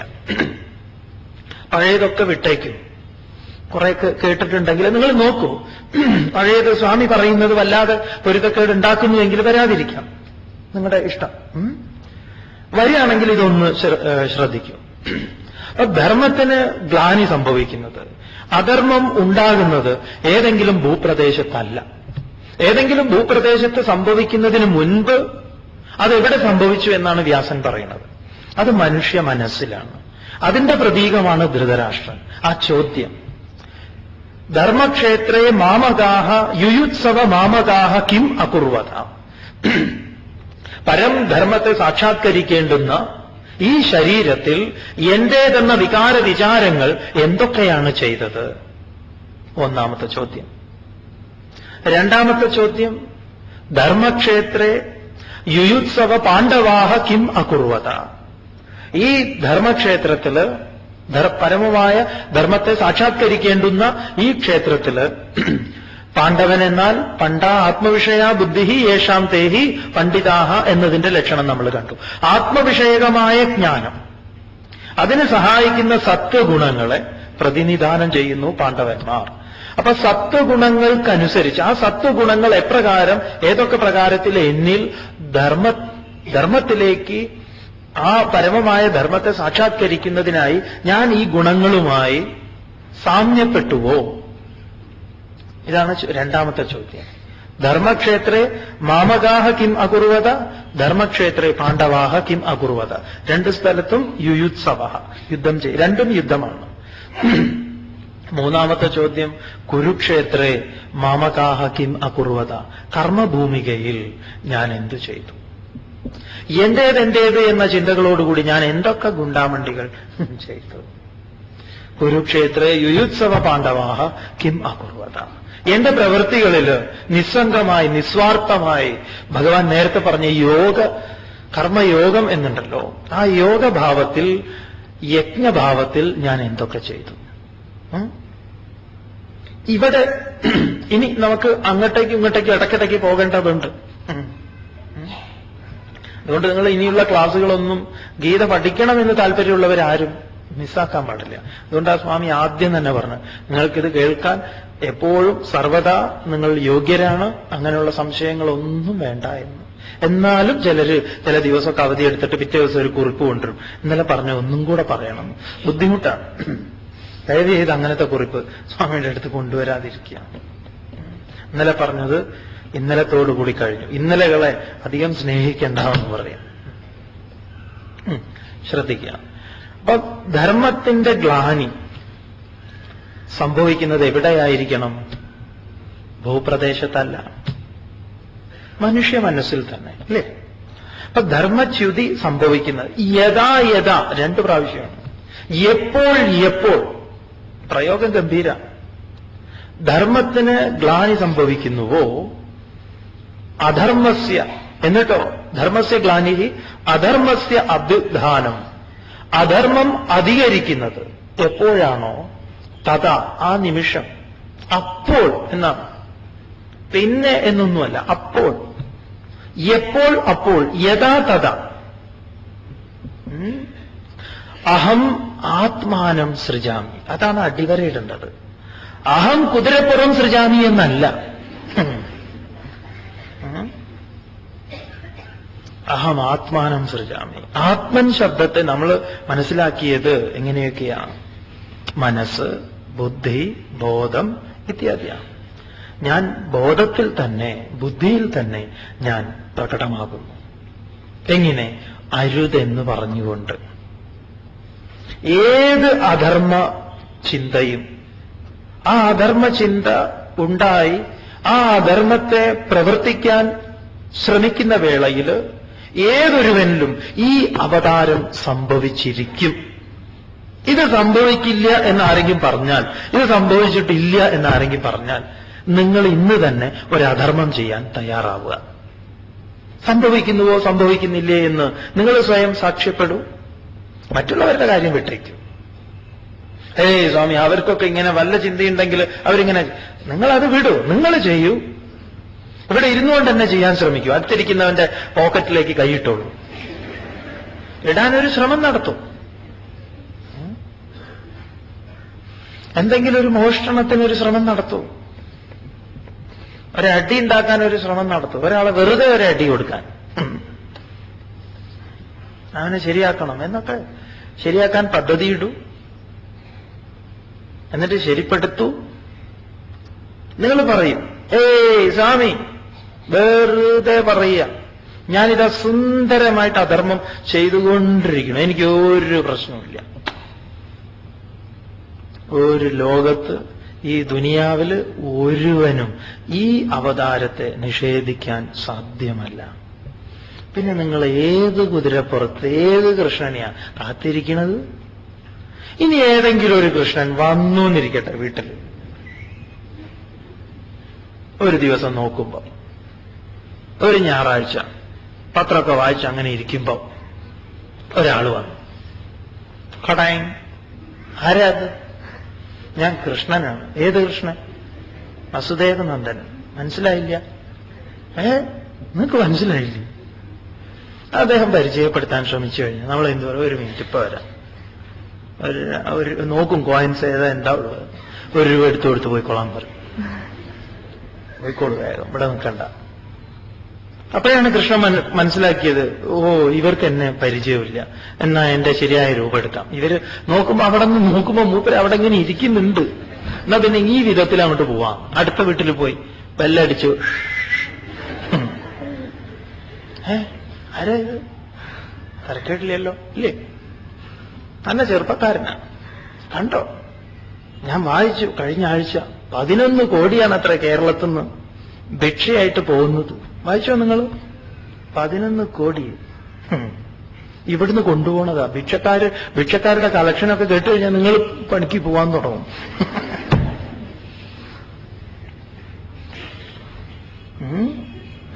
ഒരു വർഷത്തെ വാർഷിക വരുമാനം. അപ്പൊ തരക്കേടില്ല, നന്നായിട്ടുണ്ട്. ഏതെങ്കിലും ഒരു പാട്ട് ക്ലബിൽ എന്തിലെങ്കിലുമൊക്കെ ചേർന്ന് ഇയാൾക്ക് നല്ലൊരു ഇത് കിട്ടുമല്ലോ. അല്ലേ? എന്ന് വിചാരിച്ച് വീണ്ടും നമ്മൾ പോവുക ഈ കൃഷ്ണനെ കണ്ടു കഴിഞ്ഞാൽ ഞാൻ കൃഷ്ണനാണ് എന്ന് പറഞ്ഞാൽ അങ്ങനെ എന്തെങ്കിലുമൊക്കെ കൊടുത്തിട്ട് പോയിക്കോളാൻ പറയും. പാവം, ഇങ്ങനെ പലരും പറഞ്ഞിട്ടുണ്ടായി. പണ്ട് നെഹ്റു ഒരു ജയില് സന്ദർശിച്ച സമയത്ത് അവിടെ ഒരാള് അദ്ദേഹം ചോദിച്ചു, ആരാ മനസ്സിലായില്ല എന്ന്. അപ്പൊ അദ്ദേഹം അധികം ഒന്നും പറഞ്ഞില്ല. അപ്പൊ നെഹ്റു ചോദിച്ചു, എന്നെ മനസ്സിലായോ എന്ന് ചോദിച്ചു. ഇല്ല, ഞാൻ പണ്ഡിറ്റ് ജവഹർലാൽ നെഹ്റു. ആരും കേൾക്കണ്ട, ഞാനിത് പറഞ്ഞിട്ടാ ഇതിന്റെ ഉള്ളിലിരിക്കുന്നത്, ആരും അറിയണ്ട എന്ന് പറയും. ഇതുവരെ സമ്മതിക്കില്ല എന്ന് പറയും. എന്നേ പറയൂ. എന്തോ പ്രശ്നമുണ്ട്. നിങ്ങൾ ആലോചിക്കും, ഈ ലോകത്തെ ഏതെങ്കിലും ഒരു വീട്ടിൽ ആരെങ്കിലും അദ്ദേഹത്തെ നിങ്ങൾ പറഞ്ഞ ദശാവതാരത്തിൽ ഈ മത്സ്യമായി കൂർമ്മമായി, മത്സ്യമായി വന്നാൽ നമ്മൾ എന്താ ചെയ്യുക? കൂർമ്മമായി വന്നാൽ എന്താ ചെയ്യുക? നരസിംഹമായി വന്നാലും പന്നിയായി വന്നാലും എങ്ങനെ വന്നാലും നമ്മൾ മൂപ്പരെ വിളിച്ചിരുത്തി ഒരു ഗ്ലാസ് ചുക്കുവെള്ളം പോലും കൊടുക്കില്ല. എന്നിട്ട് നമ്മളാണെങ്കിൽ കാതോർത്തിരിക്കുന്നു, എന്നാ വരിക എന്നാ വരിക. ഈ ഇരിപ്പാണ് മതം. ഇങ്ങനെ ഇരുത്തലാണ് പുരോഹിതന്മാരുടെ ജോലി. ഈ ഒരു കാത്തിരിപ്പുണ്ടല്ലോ, കാത്തിരിപ്പിലാണ് ഞങ്ങൾ ജീവിക്കുന്നത്. സ്വാമിക്ക് ഇത് പറയാൻ വിഷമമില്ല. അതുകൊണ്ട് നിങ്ങൾ ഇതിനെ അതിവർത്തിക്കേണ്ടതുണ്ട്. ഒരു കൃഷ്ണനും ഒരു പ്രകാരത്തിലും വരില്ല. ഇതാ ഇവിടെ ഭഗവാന്റെ വാക്കുകൾ വളരെ വ്യക്തമാക്കി പറഞ്ഞിരിക്കുന്നു. വ്യക്തമാണ്. എപ്പോൾ അധർമ്മം എവിടെ ആരംഭിക്കുന്നു അവിടെ ഞാൻ അവതരിക്കുന്നു. അരുതെന്ന് പറഞ്ഞുകൊണ്ട്, അരുത് കുട്ടി എന്ന് പറഞ്ഞുകൊണ്ട്. ആരില്ല ഇതില്ലാത്തത്? ഒരു പെൻസിൽ മോഷ്ടിക്കുന്ന കുട്ടിയോട് പോലും അരുതെന്ന് പറയുന്നുണ്ട് ഉള്ളിൽ നിന്ന്. പിന്നെ ശകുനിമാവനൊക്കെ ശക്തമായി ഇടപെടുന്നത് കൊണ്ടാണ് ഈ മോഷണമൊക്കെ നടക്കുന്നത്. ഒരിക്കലൊക്കെ ആകാം, പിന്നെ യുദ്ധമായി.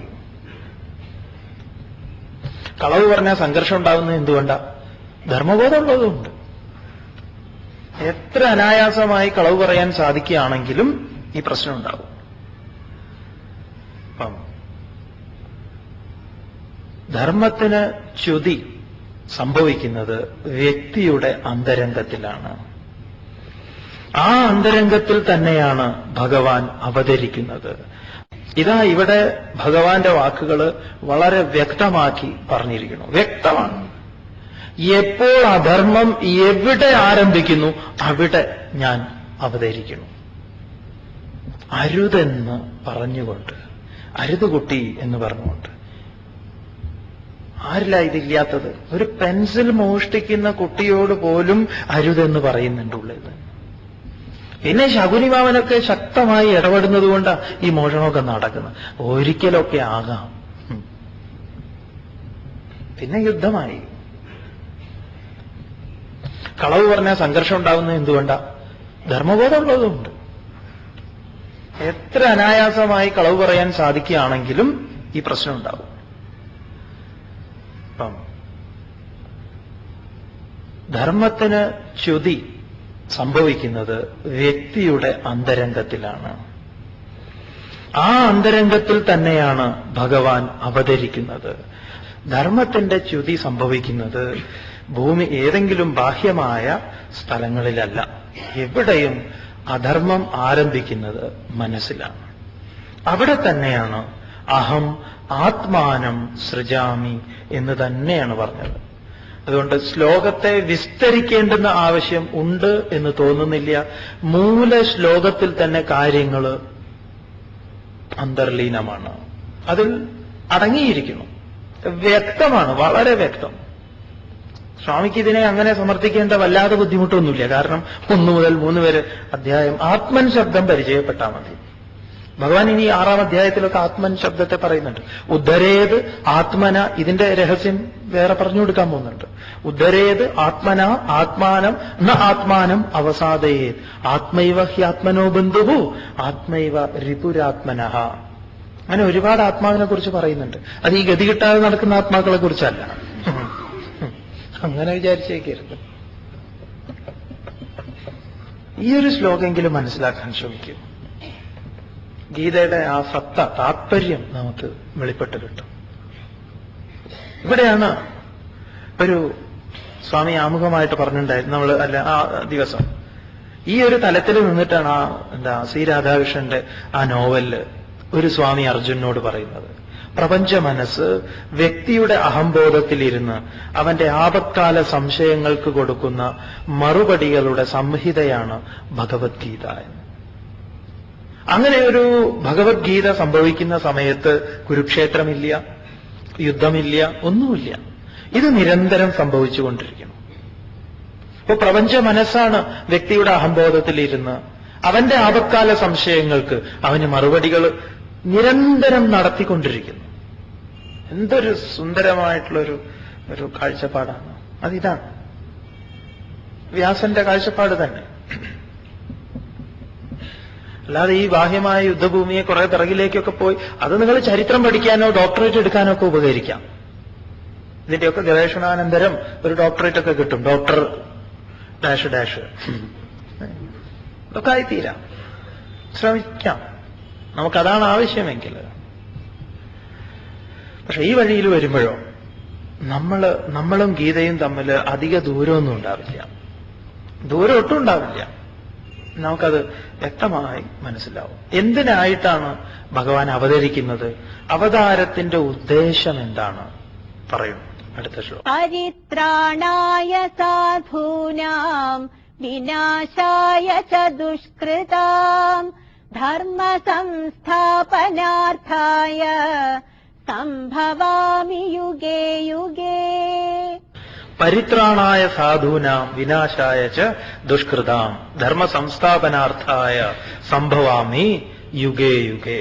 ഇതും നിങ്ങൾ യേശുദാസിന്റെ സംഭവല്ലേ കേട്ടിട്ടുണ്ടാവും, വളരെ ചെറുപ്പത്തിലേ കേട്ടിട്ടുണ്ടാവും. സാധൂനാം പരിത്രാണായ. സാധൂനാം എന്ന് പറഞ്ഞാൽ സാധുക്കളുടെ എന്ന് പറഞ്ഞാൽ സജ്ജനങ്ങളുടെ. സാധൂനാം പരിത്രാണായ രക്ഷയ്ക്കായിക്കൊണ്ട്. അപ്പൊ നമ്മുടെ രക്ഷയ്ക്കായിട്ടാണ്. ദുഷ്കൃതാം വിനാശായ ച പറഞ്ഞു നോക്കൂ. ദുഷ്കൃതാം ദുഷ്ചെയ്തികളുടെ. ദുഷ്കൃതാം ദുഷ്ചെയ്തികളുടെ വിനാശത്തിനായിക്കൊണ്ടും നാശത്തിനായിക്കൊണ്ടും. ധർമ്മ സംസ്ഥാപനാർത്ഥായ ധർമ്മത്തിന്റെ സ്ഥാപനത്തിന് വേണ്ടിയിട്ടും. അപ്പൊ ധർമ്മച്യുതി ഉണ്ടാകുന്ന സമയത്ത് ഭഗവാൻ അതിനെ പുനഃസ്ഥാപിച്ചുകൊണ്ടിരിക്കുന്നു നിരന്തരം. ആ സ്പ്ലിറ്റ് പേഴ്സണാലിറ്റിയെ ഭഗവാൻ എന്ത് ചെയ്യുന്നു, ഏകഭാവത്തിൽ കൊണ്ടിരുത്തണം എപ്പോഴും. അതിനുള്ള ശ്രമം നടത്തിക്കൊണ്ടിരിക്കുന്നു.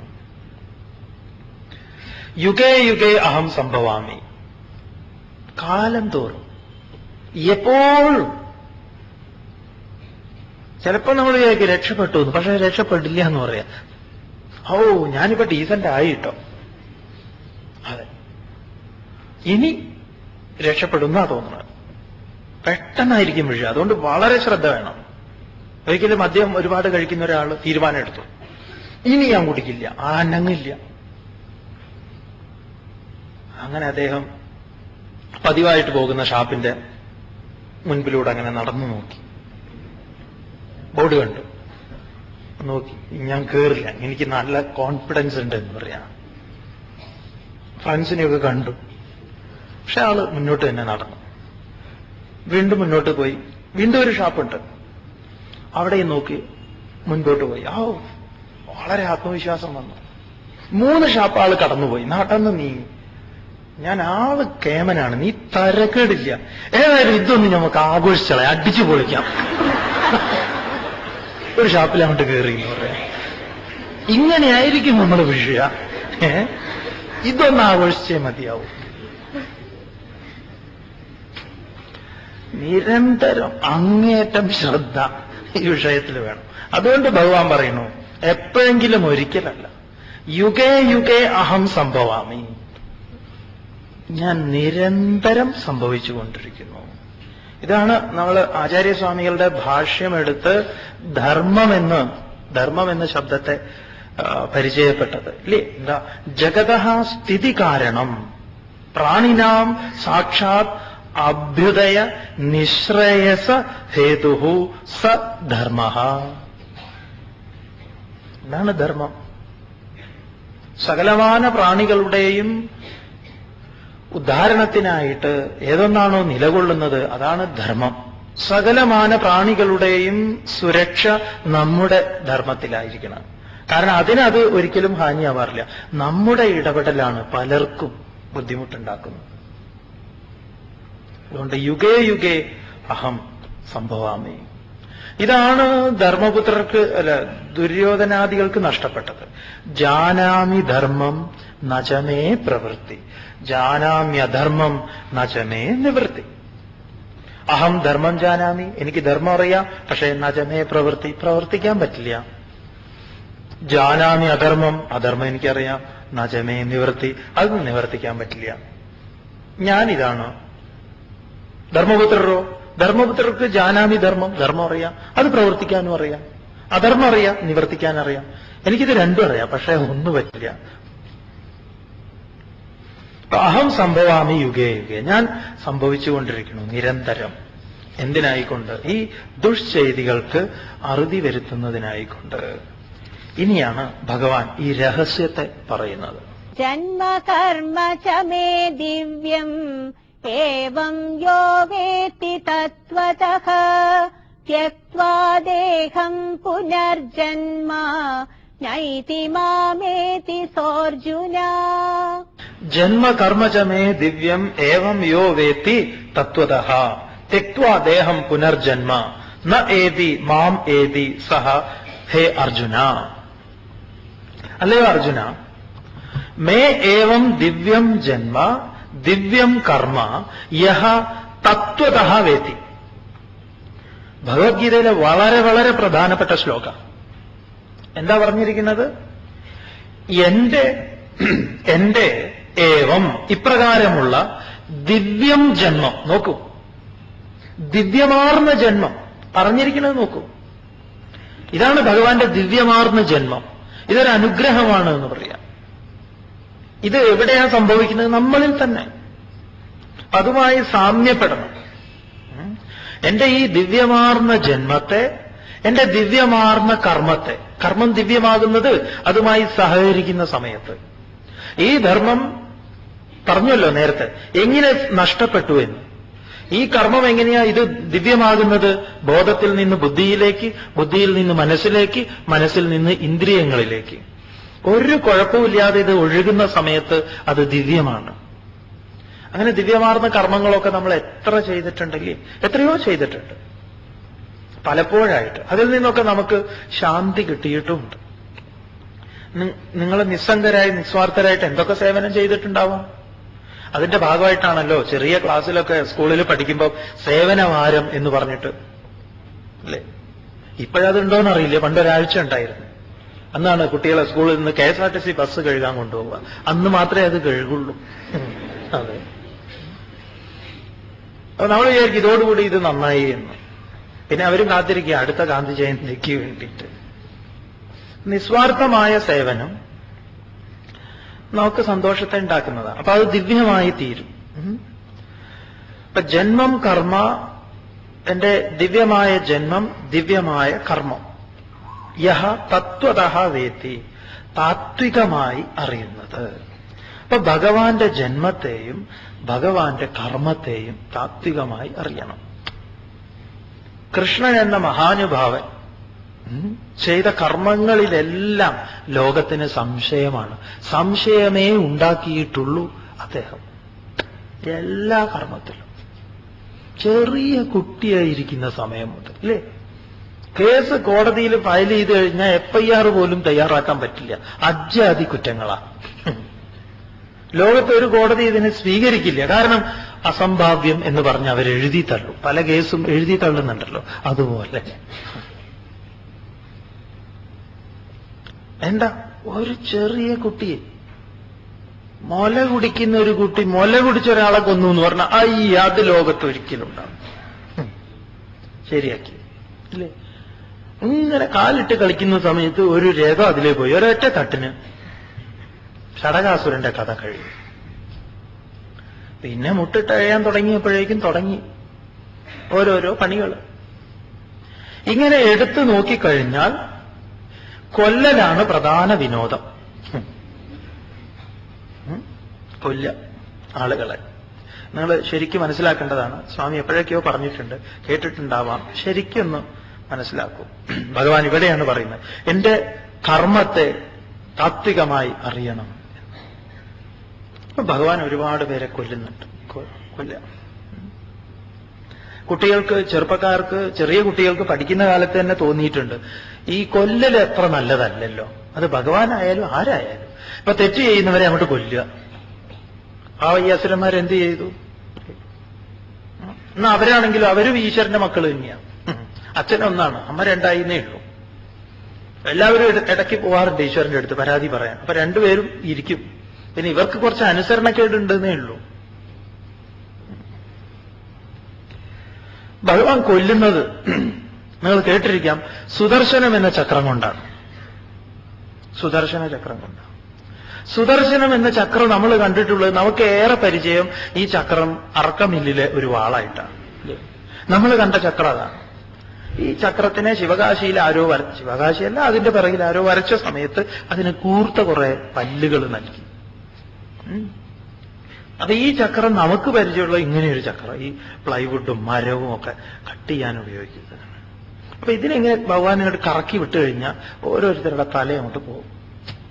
പക്ഷെ യോജിക്കാത്തൊരു പേരാണ് സുദർശനം എന്ന് പറഞ്ഞാൽ. സുഷ്ടും ദർശനം ഇതി സുദർശനം.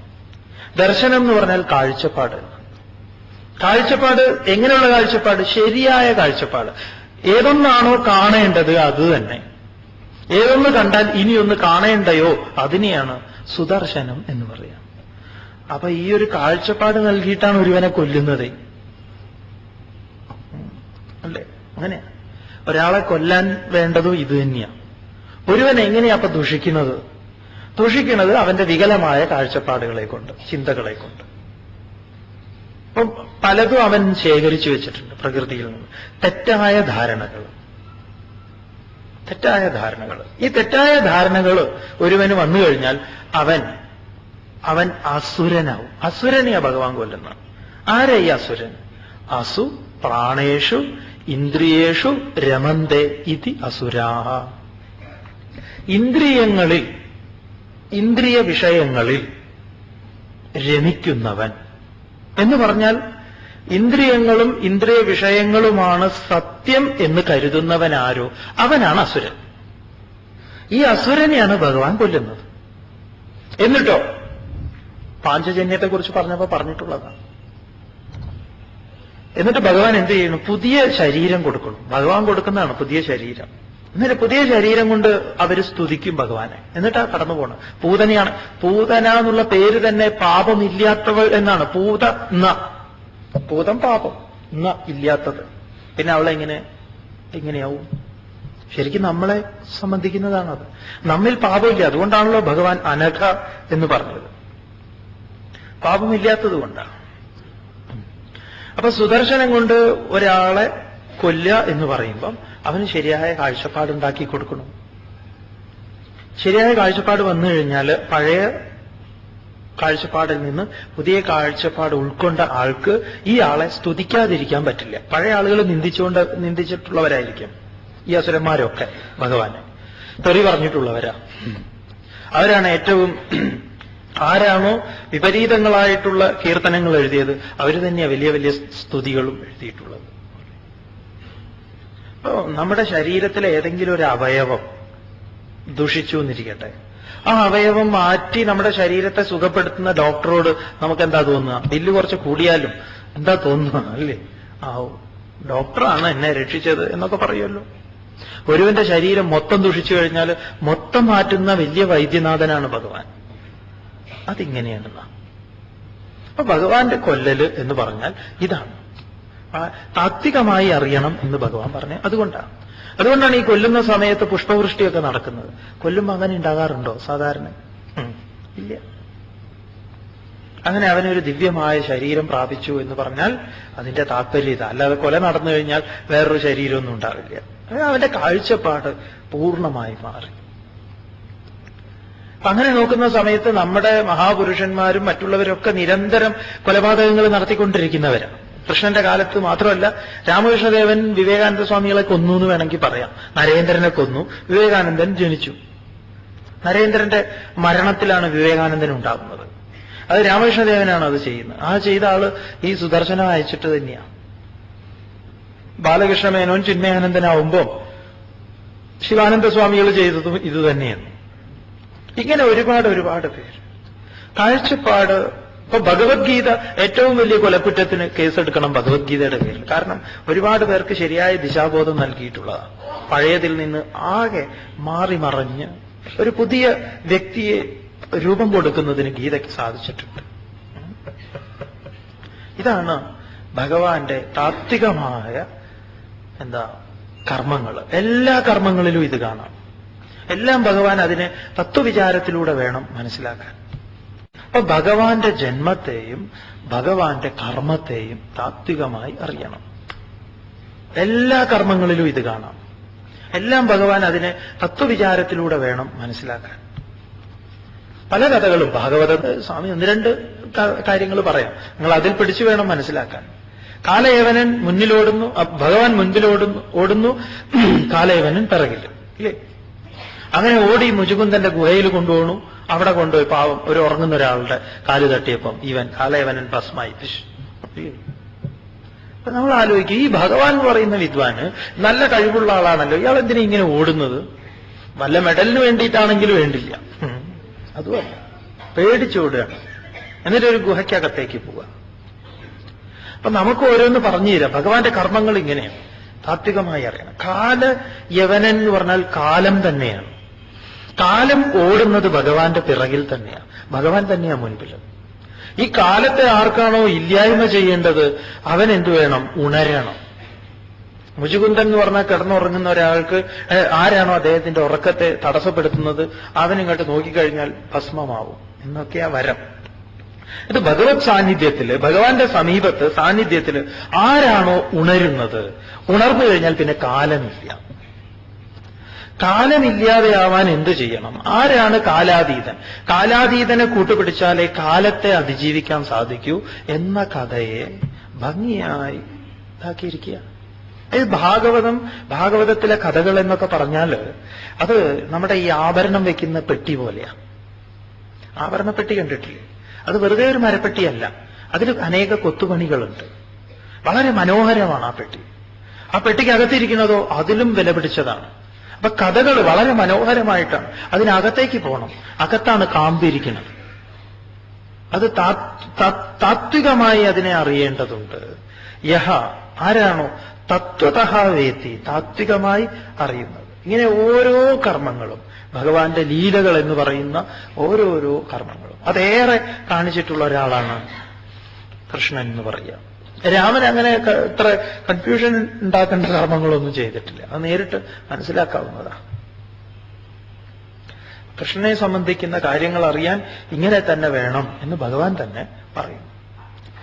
ആരാണോ അതറിയുന്നത്, യഹ തത്വതഃ വേത്തി സഹ, അവൻ ദേഹം ത്യക്ത്വ, ദേഹത്തെ ത്യജിച്ചിട്ട് എന്ന് പറഞ്ഞാൽ അഹം ദേഹ, അഹം ദേഹോഹം എന്നുള്ളതിനെ മാറി അസംഗോഹം, ശിവോഹം, സോഹം, സഹ അഹം എന്ന ഭാവന ആർക്കാണോ, പുനഃ ജന്മ ന ഏതി, പിന്നെ അവന് ജന്മമില്ല.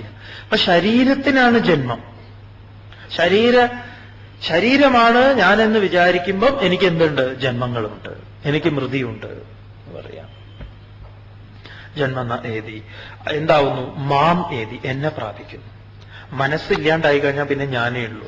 എനിക്കെന്തില്ല? ജനിമൃതികളൊന്നുമില്ല. അപ്പൊ മനസ്സിലിരിക്കുമ്പോൾ നമ്മൾ ശരീരമാണ്, ഇന്ദ്രിയങ്ങളുമായി താതാത്മ്യം പ്രാപിച്ചിരിക്കണം. ജനിമൃതികളെ ഇല്ലായ്മ ചെയ്യണമെങ്കിൽ ബോധതലത്തിലേക്ക് ഉണരണം. എന്നാൽ മാത്രമേ സാധ്യമാവൂ. അതിനുവേണ്ടി ഭഗവാൻ പറയുന്നു, എന്റെ കർമ്മത്തെയും ജന്മത്തെയും താത്വികമായി അറിയൂ. ആ താത്വികമായി അറിഞ്ഞവൻ എന്നെ പ്രാപിക്കുന്നു, അവന് ജനിമൃതികളില്ല എന്ന്. തുടർന്ന് വീതരാഗഭയക്രോധാഃ മന്മയാ മാമുപാശ്രിതാഃ ബഹവോ ജ്ഞാനതപസാ പൂതാ മദ്ഭാവമാഗതാഃ. കർമ്മയോഗത്തിന്റെ ഒരു രഹസ്യത്തെ ഭഗവാൻ 4 പ്രകാരത്തിൽ അവതരിപ്പിക്കുക ഈ ശ്ലോകത്തിലൂടെ.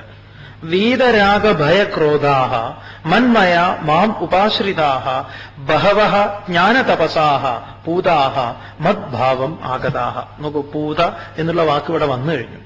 ഭഗവാൻ ചിലപ്പോൾ പൂതനയെ ഓർത്തിട്ടുണ്ടാവും.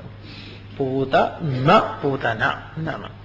ഇനി പൂതന എന്ന് വേണമെങ്കിൽ കുട്ടികൾക്ക് പേരിടാം, ഒന്നും അടിക്കണ്ട. ചിലപ്പോ ചിലരെ ആളുകളെ ഓ അവളൊരു പൂതനയാണെന്ന് പറയും. അത് പൂതന എന്നല്ല പറയാം, ഭൂതന എന്നാ പറയാ. പൂതന. വീതരാഗഭയക്രോധാഃ, രാഗം ഭയം ഇത്യാദികളൊക്കെ നീങ്ങിയിട്ടുള്ള, വീതം പോയിട്ടുള്ള, മാം എന്നെ. ഇങ്ങനെ വീതരാഗഭയക്രോധന്മാര്, രാഗഭയ ക്രോധങ്ങൾ ഇല്ലാത്തവരായി, മാം എന്നെ, ഉപാശ്രിതാഹ ആശ്രയിച്ചിട്ടുള്ളവര്. ഭഗവാൻ എങ്ങനെയാ ആശ്രയിക്കേണ്ടത് എന്നും ഒന്ന് ചെറുതായിട്ട് സൂചിപ്പിച്ചിട്ടുണ്ട്. ഭയത്തോടുകൂടി നിങ്ങൾ ഈശ്വരനെ സമീപിക്കാൻ പാടില്ല, രാഗത്തോടുകൂടിയും വേണ്ടെന്നാണ്. വീത രാഗഭയക്രോധാഹ, രാഗഭയക്രോധാഹ വീതഃ, അത് പോണം. അങ്ങനെ ഉപാശ്രയിച്ചിട്ടുള്ള ബഹവഃ അനേകം, ജ്ഞാനതപസാഹ ജ്ഞാനമാകുന്ന തപസ്. ഭഗവാൻ എല്ലാം, ഇതാണ് ഭഗവത്ഗീത വിപ്ലവം എന്ന് പറയുന്നത്. അവതരണത്തിലെല്ലാം പുതുമ നൽകുകയാണ്. അറിവ് തന്നെ തപസ്, ജ്ഞാനതപസ, അറിവാകുന്ന തപസ്. അതുപോലെ പൂതാഹ പരിശുദ്ധന്മാരായിട്ട്, മന്മയാഹ എന്റെ രൂപത്തിലുള്ളവരായിട്ട്, മദ്ഭാവം എന്റെ ഭാവത്തെ, ആഗതാഹ പ്രാപിച്ചിട്ടുണ്ട്. അപ്പം എന്റെ ഭാവത്തെ പ്രാപിച്ചിട്ടുള്ളവർ ഉണ്ട്. എങ്ങനെ? ഈ പറഞ്ഞ പ്രകാരത്തിൽ. പൂതനയൊക്കെ അതിനുദാഹരണമെന്ന് പറയും. അവളുടെ എല്ലാ തെറ്റിദ്ധാരണയെയും ഞാൻ ഇല്ലാതെയാക്കി കൊടുത്തു എന്ന് പറയാണ്. പൂതന ശബ്ദത്തിനെ നിഷേധമായിട്ടും പറയും, പാപം നന്മയൊന്നും ഇല്ലാത്തവൾ എന്ന്. പക്ഷെ നന്മ ഇല്ലാത്തവളായിരുന്നുവെങ്കിൽ ഭഗവത് സംഘം ഉണ്ടാകില്ലായിരുന്നു എന്നാ. അതുകൊണ്ട് നമ്മൾ ഭാഗവതമൊക്കെ മനസ്സിലാക്കുമ്പം ഈ ശിശുപാലനെ പോലും, ശിശുപാലൻ നമ്മളെക്കാളിലൊക്കെ എത്രയോ ഉയർന്ന തലത്തിൽ നിൽക്കുന്ന ഒരാളാണ്. കാരണം ഭഗവാനെ നിരന്തരം സ്മരിക്കുന്ന ഒരാളാണ് ശത്രു രൂപത്തിൽ. നമ്മൾ വല്ല ഏകാദശിക്ക് മാത്രമേ ഉള്ളൂ. കംസനൊക്കെ തന്നെ, കംസന് രാത്രി ഉറക്കമില്ലേ കൃഷ്ണനെ കുറിച്ച് ഓർത്തിട്ട്. ഭക്തന്റെ ലക്ഷണമാണത്.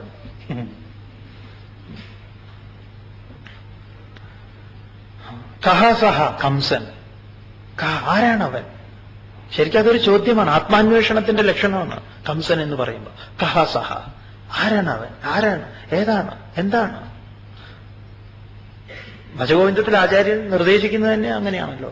കസ്ത്വം കോഹം കുത ആയാത തത്വം ചിന്തയ തതിഹ ഭ്രാത. ഇവിടെ ചിന്തിക്കേണ്ടത് എന്താ? കഹാത്വം, നീ ആരാണ്? അപ്പൊ അവനാരാന്ന് ചോദിച്ചാലും മതി. തത്വമസി പിടികിട്ടുമ്പം അത് തന്നെയാ നീ എന്ന് പറഞ്ഞു മനസ്സിലാവും. 4 കാര്യങ്ങൾ പറയണു. വീതരാഗ ഭയക്രോധന്മാര്, ഉപാശ്രിതന്മാര്, മന്മയന്മാര്, മദ്ഭാവത്തെ പ്രാപിച്ചിട്ടുള്ളത്. 4 തരത്തിലുള്ള മോചനത്തിൽ ഭഗവാൻ തൊട്ടു മുൻപ് പറഞ്ഞത് ഓർമ്മയിരിക്കട്ടെ. അത് ഭഗവാൻ പറയണു. എന്താണ്? അർജുന, എന്റെ ദിവ്യമായ ജന്മത്തെയും കർമ്മത്തെയും നീ അറിയണം. എന്റെ സാന്നിധ്യത്തെ നീ അറിയണം. ഇങ്ങനെ എന്നെ താത്വികമായി അറിഞ്ഞാൽ പിന്നെ നിനക്ക് ശരീരത്തെ ത്യജിച്ച് എന്ന് പറയുമ്പം ശരീരത്തിൽ ഞാൻ എന്ന ബോധത്തെ വിട്ട്, ശരീരം ഞാനാണെന്ന എന്താണ് ദേഹോഹം എന്നത് മാറിയിട്ട് സോഹം എന്ന് വരും. അതിനെന്തു വേണം? ഈശ്വരനാണ് നമ്മൾ. ഈശ്വരൻ എന്നോട് കൂടെ ഉണ്ട് എന്നൊക്കെ പറയുമല്ലോ. ശാസ്ത്രത്തിലെ എല്ലാ മതങ്ങളിലും പറയുന്നതാണ് ഈശ്വരൻ എന്നോട് കൂടെ ഉണ്ട്. ഈ കൂടെ ഉള്ള സമയത്ത്, അടുത്തുള്ളപ്പം നമ്മൾ അന്വേഷിച്ച വലിയ ബുദ്ധിമുട്ടാ കിട്ടാൻ. ആ ഒരു അവസ്ഥയെ, ഇപ്പൊ നമ്മൾ ചെയ്യുന്നതിനെ ഒന്ന് മാറ്റി ചിന്തിക്കാനാണ് ഭഗവാൻ പറയുന്നത്. അതായത് ഒരാൾക്ക് അവരിങ്ങനെ കാണണം എന്നൊക്കെ പറഞ്ഞുകൊണ്ട് പ്രേമലേഖനങ്ങളൊക്കെ ഇങ്ങനെ നിരന്തരം കൊടുത്തുകൊണ്ടിരുന്നു. കൊടുക്കാന്ന് പറഞ്ഞാൽ അവരിങ്ങനെ അവരെ കാണണം, സംസാരിക്കണം എന്നൊക്കെ പറഞ്ഞു അവസാനം അവർ പറഞ്ഞു എന്നാ ശരി ഇന്ന് നമുക്ക് പാർക്കിൽ വെച്ച് കാണാമെന്ന് പറഞ്ഞു. അപ്പൊ അവര് പാർക്കിൽ വെച്ച് ഈ കുട്ടിയെ കണ്ടപ്പം ഈ വിദ്വാൻ പോക്കറ്റിൽ നിന്ന് എടുത്തു പ്രേമലേഖനങ്ങൾ, എടുത്ത് വായിക്കാൻ തുടങ്ങി. നീ ഇല്ലാത്ത നിമിഷങ്ങൾ അത് ഇത് എന്നൊക്കെ പറഞ്ഞുകൊണ്ട്. അപ്പൊ അവര് പറഞ്ഞു, നോക്കൂ നീ എന്തൊരു വെട്ടിയാണ്, ഞാനിപ്പം നിന്റെ കൂടെ ഉണ്ട് എന്ന് പറയാം. നീ കൂടെയുള്ള എന്നെ അറിയൂ ആദ്യം. നീ ഞാനില്ലാത്ത എന്നെക്കുറിച്ച് ഈ കീർത്തിക്കുന്നത്. ഇപ്പൊ നമ്മൾ അങ്ങനെയാണ് അത്ര ചെയ്യുന്നത്. നമ്മൾ പരതുന്നു, സാധനം കൂടെ ഉണ്ട്. ഈ കൂടെ ഇരിക്കുമ്പോൾ നമ്മൾ എന്താ ഈ ചെയ്യുന്നത്? എന്താ പറയാ, അതിനെ സ്തുതിക്കുന്നു, പുകഴ്ത്തുന്നു, അത് ചെയ്യുന്നു, ഇത് ചെയ്യുന്നു. കൂടെ ഉണ്ട് എന്ന് അറിഞ്ഞു കഴിഞ്ഞാൽ പിന്നെ ഒരാൾക്ക്, നിങ്ങളുടെ കൂടെ ഉള്ള ഒരാൾക്ക് ഇതിങ്ങനെ കൊടുത്തുകൊണ്ടിരിക്കുമോ? എന്തിനാണ് ഇത് കൊടുക്കുന്നത്? ഇതിനെ കിട്ടാൻ വേണ്ടി. കിട്ടിക്കഴിഞ്ഞാൽ പിന്നെ ഇത് നിരത്തേണ്ട ആവശ്യമുണ്ടോ? മനസ്സിലാവുന്നുണ്ടല്ലോ അല്ലേ? അപ്പൊ ഇതാണ് ഭഗവാൻ പറഞ്ഞു നിർത്തിയത്. ഞാനുണ്ട്, ഞാനിതാ നിന്റെ കൂടെ, നിന്നെ നാശത്തിലേക്ക് നയിക്കുന്നത് നിന്റെ കാമനകളാണ്. നീ ചോദിച്ചു എന്താണ് ഒരുവനെ കൊണ്ട് ഇങ്ങനെ പാപം ചെയ്യിക്കുന്നത്? ആ പാപം ചെയ്യിക്കുന്ന സമയത്ത് ഞാൻ ഇടപെടുന്നില്ലേ എന്നാണെങ്കിലോ, ഉണ്ട്, ഞാൻ ഇടപെടുന്നുണ്ട്, ഞാൻ നിനക്ക് താക്കീത് തരുന്നുണ്ട്. പക്ഷെ നീ അത് കേൾക്കുന്നില്ല. എന്നാലും ഞാൻ നിന്റെ കൂടെ ഉണ്ട്, ഒടുക്കം വരെ ഞാനുണ്ട്. എന്നിട്ട് പറയുന്നു, എന്നെ പ്രാപിക്കുന്നു ആര്?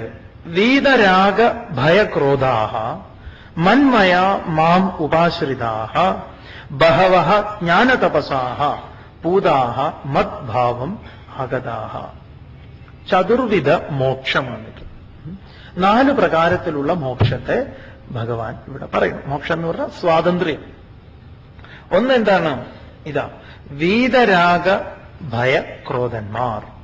അവര് എല്ലാം ഈശ്വരമയമായി കാണുന്നു. എല്ലാം ഈശ്വരനായി കണ്ടു കഴിഞ്ഞാൽ പിന്നെ രാഗവും ഭയവും ക്രോധവും ഇല്ല. ഏകത്വം അനുപശ്യതഃ തത്ര കോ മോഹ ക ശോകഃ. ഉപനിഷത്ത്. ശോകമോഹങ്ങളുടെ അവസാനം ഏകത്വ ദർശനത്തിലാണ്. ആ ഒരേ സത്യത്തെ തുടർന്ന് കണ്ടുകൊണ്ടിരിക്കുന്നു ഒരുവനെങ്കിൽ അവനില് ശോകവുമില്ല, മോഹവും ഇല്ല. ഒരമ്മ, രാമകൃഷ്ണദേവൻ പറയും, ഒരമ്മ തനിക്കുള്ള കുഞ്ഞുങ്ങൾ, അത് എത്രയാവട്ടെ, രാമകൃഷ്ണദേവന്റെ കാലത്ത് 10ഉം 12ഉം കുട്ടികളൊക്കെയാണ്. 12 കുട്ടികളെ ഒരുപോലെ കാണുന്നു. ആ 12 കുട്ടികളിൽ എന്തെങ്കിലുമൊക്കെ ഉണ്ടാവുന്ന സമയത്ത് ആ അമ്മയ്ക്ക് വിഷമം ഉണ്ടാവും. എന്തുകൊണ്ട്? അമ്മ ആ 12ലും വ്യാപിച്ചിരിക്കുന്നു. അപ്പൊ അവരുടെ വിഷമങ്ങളൊക്കെ തന്റെ വിഷമാണ്. വീതരാഗ ഭയക്രോധന്മാർ എന്ന് പറഞ്ഞാൽ എല്ലാം ഒന്നായി അറിഞ്ഞവർക്ക് പിന്നെ ഒന്നിനെയും ഭയമില്ല. ബുദ്ധ സന്യാസി ഒരു ഗ്രാമത്തിൽ ഇരുന്ന്, അദ്ദേഹം ഗ്രാമത്തിൽ ഇരിക്കുക, ഗ്രാമത്തിലെ ഒരു ബുദ്ധവിഹാരത്തിൽ അങ്ങനെ ഇരിക്കുകയാണ്. അപ്പൊ ആ ഗ്രാമത്തിൽ കുറച്ച് ആളുകൾ വന്നിട്ട് പറയും, ഭഗവാന് ഇവിടെ ചെന്നായ്ക്കളുടെ ശല്യമുണ്ട്, ഞങ്ങളെ ചെന്നായ്ക്കള് ഉപദ്രവിക്കണമെന്ന് പറയാം. അങ്ങെന്താ, അങ്ങേക്ക് എന്തെങ്കിലും, അങ്ങ് പലതിനും പ്രതിവിധി കാണുന്ന ആളല്ലേ, എന്തെങ്കിലും പറഞ്ഞു തരുമെന്ന് പറയും. അപ്പൊ അദ്ദേഹം പറയും ശരി എന്ന് പറയും. എന്നിട്ട് അദ്ദേഹം അന്നത്തെ ധ്യാനം അദ്ദേഹം പുറത്താക്കി. ഇവര് പറയുന്നത് അദ്ദേഹം പുറത്തിരുന്ന് ധ്യാനിക്കാൻ പറ്റും. പിന്നെ ചെന്നായ്ക്കളുടെ ശല്യമില്ലാത്ത. അപ്പൊ ഇവർക്ക് അത്ഭുതം. ഇവര് പറഞ്ഞു, എങ്ങനെയാ മഹാരാജ് ഇത് സംഭവിച്ചത്, പറഞ്ഞു തരൂ. അപ്പൊ അദ്ദേഹം പറഞ്ഞു, ഒന്നുമില്ല, ഞാൻ അങ്ങനെ ധ്യാനിച്ചു. ഞാൻ അങ്ങനെ ധ്യാനിച്ചുകൊണ്ടിരുന്നപ്പോ ചെന്നായ്ക്കൾ വന്നിട്ട് എന്റെ മൂക്കിനൊക്കെ നക്കി നോക്കി, എന്റെ തൊണ്ടയ്ക്കൊക്കെ നക്കി നോക്കി. ചിലപ്പം നമ്മളിങ്ങനെ ചെയ്യുമ്പോ ഈ പൂച്ചയും നായൊക്കെ വന്നിട്ട് അങ്ങനെ ചെയ്യും. അത് വളരെ നമ്മളുമായിട്ട് വളരെ അടുപ്പമുള്ള വീട്ടിലെ നായയാണെങ്കിൽ നമ്മൾ വളരെ ഇതായിട്ട് ഇരിക്കുന്ന സമയത്ത് അത് വന്നിട്ട് ടെസ്റ്റ് ചെയ്യുക മൂക്കിലാണ്, നമ്മുടെ ശ്രദ്ധയെ ടെസ്റ്റ് ചെയ്യുന്ന. അപ്പൊ ഞാൻ ആ ധ്യാനത്തിൽ തന്നെ ഇരുന്നത് കൊണ്ട് എന്നിൽ വേറെ ഭാവങ്ങളൊന്നുമില്ലായിരുന്നു. അതിന് തോന്നി ഇത് വേറൊരു ചെന്നായിയാണ്, അത് പോയി. അന്ന് മനസ്സിലാക്കിയിട്ടുണ്ടാവാം ചെന്നായി, ഇതൊക്കെ ചെന്നായ്ക്കളാണെന്ന്. പിന്നെ നമ്മൾ ഇവരോട് അടികൂടേണ്ട ആവശ്യമില്ല. അദ്ദേഹം ഇത്രയേ ചെയ്തിട്ടുള്ളൂ, ധ്യാനിച്ചു എന്ന് പറയും. എന്ന് പറഞ്ഞാൽ ഇവിടെ മനസ്സിലാക്കണം, ഈ ബുദ്ധകഥകളൊക്കെ വളരെ സൂക്ഷ്മമാണ്, സട്ടിലാണ് എന്ന് പറയാം. നമ്മൾ ധ്യാനം സംഭവിക്കുമ്പോൾ നാം വളരെ ജാഗ്രതയുള്ളവരാവും. ഈ ജാഗ്രതയിലാണ് ഭയം നീങ്ങുന്നത്. നമ്മളിതൊക്കെ കെട്ടുകഥ പോലെ മനസ്സിലാക്കിയാൽ ഈ കുഴപ്പമുണ്ടാവും. അങ്ങേയറ്റത്തെ ജാഗ്രതയോടുകൂടി നമ്മളത് ചെയ്യുന്ന സമയത്ത് പിന്നെ ഭയമില്ല. ഈ ഭയം ജനിക്കുമ്പോഴാണ് യുദ്ധം ഉണ്ടാവുന്നത്, വിദ്വേഷം ഉണ്ടാവുന്നത്. അല്ലാതെ ചെന്നായിക്ക് നമ്മളെ ഒരാവശ്യമില്ല. പിന്നെ വല്ലാതെ അവർക്ക് വിശക്കുമ്പോൾ ആരെങ്കിലുമൊക്കെ കൊണ്ടുപോകും, ചിലപ്പോൾ ഗ്രൂപ്പായിട്ട് വന്നിട്ട്. അത് അവരുടെ വിശപ്പിനുള്ളത് നിങ്ങളെന്തോ എടുക്കുന്നുണ്ട്, അതുകൊണ്ടാണ്. അപ്പൊ വീതരാഗ ഭയക്രോധന്മാർ എന്നുള്ളത് ഈ മോക്ഷത്തെക്കുറിച്ച് ഭാഗവതമൊക്കെ പറയുമ്പോൾ സാലോക്യം എന്ന് പറയുന്ന മുക്തിയുണ്ട്, സാലോക്യമുക്തി. അതാണ് ഇവിടുത്തെ വീതരാഗ ഭയക്രോധത്തിലൂടെ കിട്ടുന്നത് എന്ന് പറയാം. രണ്ടാമത്തത് ഉപാശ്രിതന്മാരാണ്. ഉപാശ്രിതൻ എന്ന് പറഞ്ഞാൽ അടുത്തു വന്ന് ആശ്രയിച്ചിട്ടുള്ളവർ. രാമകൃഷ്ണദേവൻ നല്ലൊരു കഥ പറയും. മുക്കുവൻ വലയിൽ നദിയിൽ വലയിടാൻ പോയപ്പം പലരും പേടിച്ചോടി, ഓടിയവരൊക്കെ വലയപ്പെട്ടു. എന്നാൽ ബുദ്ധിമാന്മാരായിട്ടുള്ള ചില മത്സ്യങ്ങൾ മുക്കുവന്റെ കാൽച്ചുവട്ടിൽ അഭയം പ്രാപിച്ചു. കാലിന്റെ ചുറ്റും ഇങ്ങനെ നിന്നു. മുക്കുവൻ ഒരിക്കലും കാലിന്റെ താഴെ വലയിടില്ലേ, വലയിടുന്നത് കുറച്ച് ഇതിലാണ്. അപ്പൊ ദൂരെ പോയവരൊക്കെ അതിൽ പെട്ടു, അടുത്തിരുന്നവരോ അഭയം പ്രാപിച്ചവർ. ഒരു ഉദാഹരണം, ഒരു കഥ. അത് ഉപാശ്രിതന്മാർ, ആശ്രയിച്ചവർ, സമീപത്തിരിക്കുക, ഹേ ഭഗവാനായി നിലകൊള്ളുക. അതായത് ഒന്ന് പ്രകൃതിയാണ് ഈശ്വരൻ എന്നറിയാം. പ്രകൃതിയാണ് ഈശ്വരൻ എന്നറിഞ്ഞു കഴിഞ്ഞാൽ പിന്നെ അവിടെ ഭയവും മറ്റുമില്ല. രണ്ട്, ഉപവാസത്തിലൂടെ, ഉപാസനയിലൂടെ, ഉപനിഷത്ത് പഠനത്തിലൂടെയൊക്കെ ഞാൻ തന്നെ എന്നറിയുന്ന ഇതിന് മോക്ഷത്തിന്റെ സാമീപ്യ മുക്തി എന്ന് പറയും. ഒന്ന് സാലോക്യമാണെങ്കിൽ ഒന്ന് സാമീപ്യം, ഭഗവാന്റെ സാമീപ്യം എന്ന് പറഞ്ഞാൽ ഞാൻ തന്നെയാണത്, ഞാൻ അതിന്റെ അടുത്തിരിക്കുക. പിന്നെ മന്മയന്മാർ. മന്മയന്മാർ എന്ന് പറഞ്ഞാൽ എന്റെ രൂപത്തിലായിട്ടുള്ളവർ. അതുകൊണ്ടാണ് ഭഗവാന്റെ വേഷം കെട്ടാൻ പലർക്കും താല്പര്യം, എന്റെ രൂപത്തിലായിട്ടുള്ളവർ. ഈ പുരാണത്തിലൊക്കെ ഭാഗവതത്തിലൊക്കെ കാണാറുണ്ട്. ആ ഭഗവാന്റെ വേഷം കെട്ടിയിട്ടുള്ളവര് അങ്ങനെ ഈ ഫാൻസി ഡ്രസ്സൊക്കെ ചെയ്തിട്ടുള്ള ഒരാളുണ്ട്, അല്ലേ? കൃഷ്ണനെ പോലെ ചക്രം വെച്ചിട്ടും അതും ഇതൊക്കെ. എന്നിട്ടും അവസാനം മൂപ്പര് കൃഷ്ണന്റെ ഗതി കിട്ടി എന്ന് പറയാം. തൽക്കാലം പെയിന്റൊക്കെ അടിച്ച് നീലൊക്കെ ആക്കി ഇരുന്നുവെങ്കിലും അവസാനം കൃഷ്ണൻ തന്നെ ഗതി കൊടുത്തു. അപ്പൊ കൃഷ്ണനോട് പറഞ്ഞു, നീയല്ല കൃഷ്ണൻ, ഞാനാണ് കൃഷ്ണൻ. ആരെ അറിയില്ലേ? പൗണ്ഡ്രക വാസുദേവൻ എന്ന് പറയാം. പൗണ്ഡ്രക വാസുദേവൻ പറഞ്ഞു, ഞാനാണ് ശരിയായ വാസുദേവൻ, നീ ഡ്യൂപ്ലിക്കേറ്റ് ആണെന്ന് പറഞ്ഞു.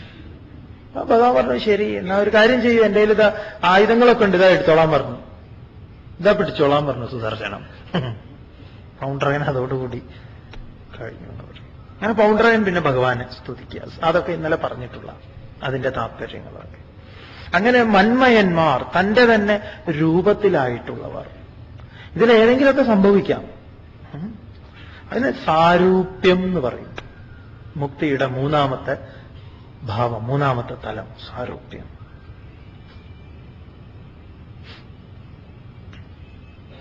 നിങ്ങൾ വാത്മീകിയെ കുറിച്ച് കേട്ടിട്ടില്ലേ? രത്നാകരൻ. ഗംഭീര സംഗതിയാണ്. രത്നാകരൻ വലിയ വിദ്യാഭ്യാസമൊന്നുള്ള ആളായിരുന്നില്ല, അപരിഷ്കൃതനായിരുന്നു, ഒരു ഗ്രാമീണനായിരുന്നു. രത്നാകരനോട് പറഞ്ഞു രാമ എന്ന് ജപിച്ചോളാൻ, അല്ലേ? രത്നാകരൻ രാമ രാമ ജപിച്ചു. എന്നിട്ടോ നാളെ പറയാം എന്ത് സംഭവിക്കുന്നു.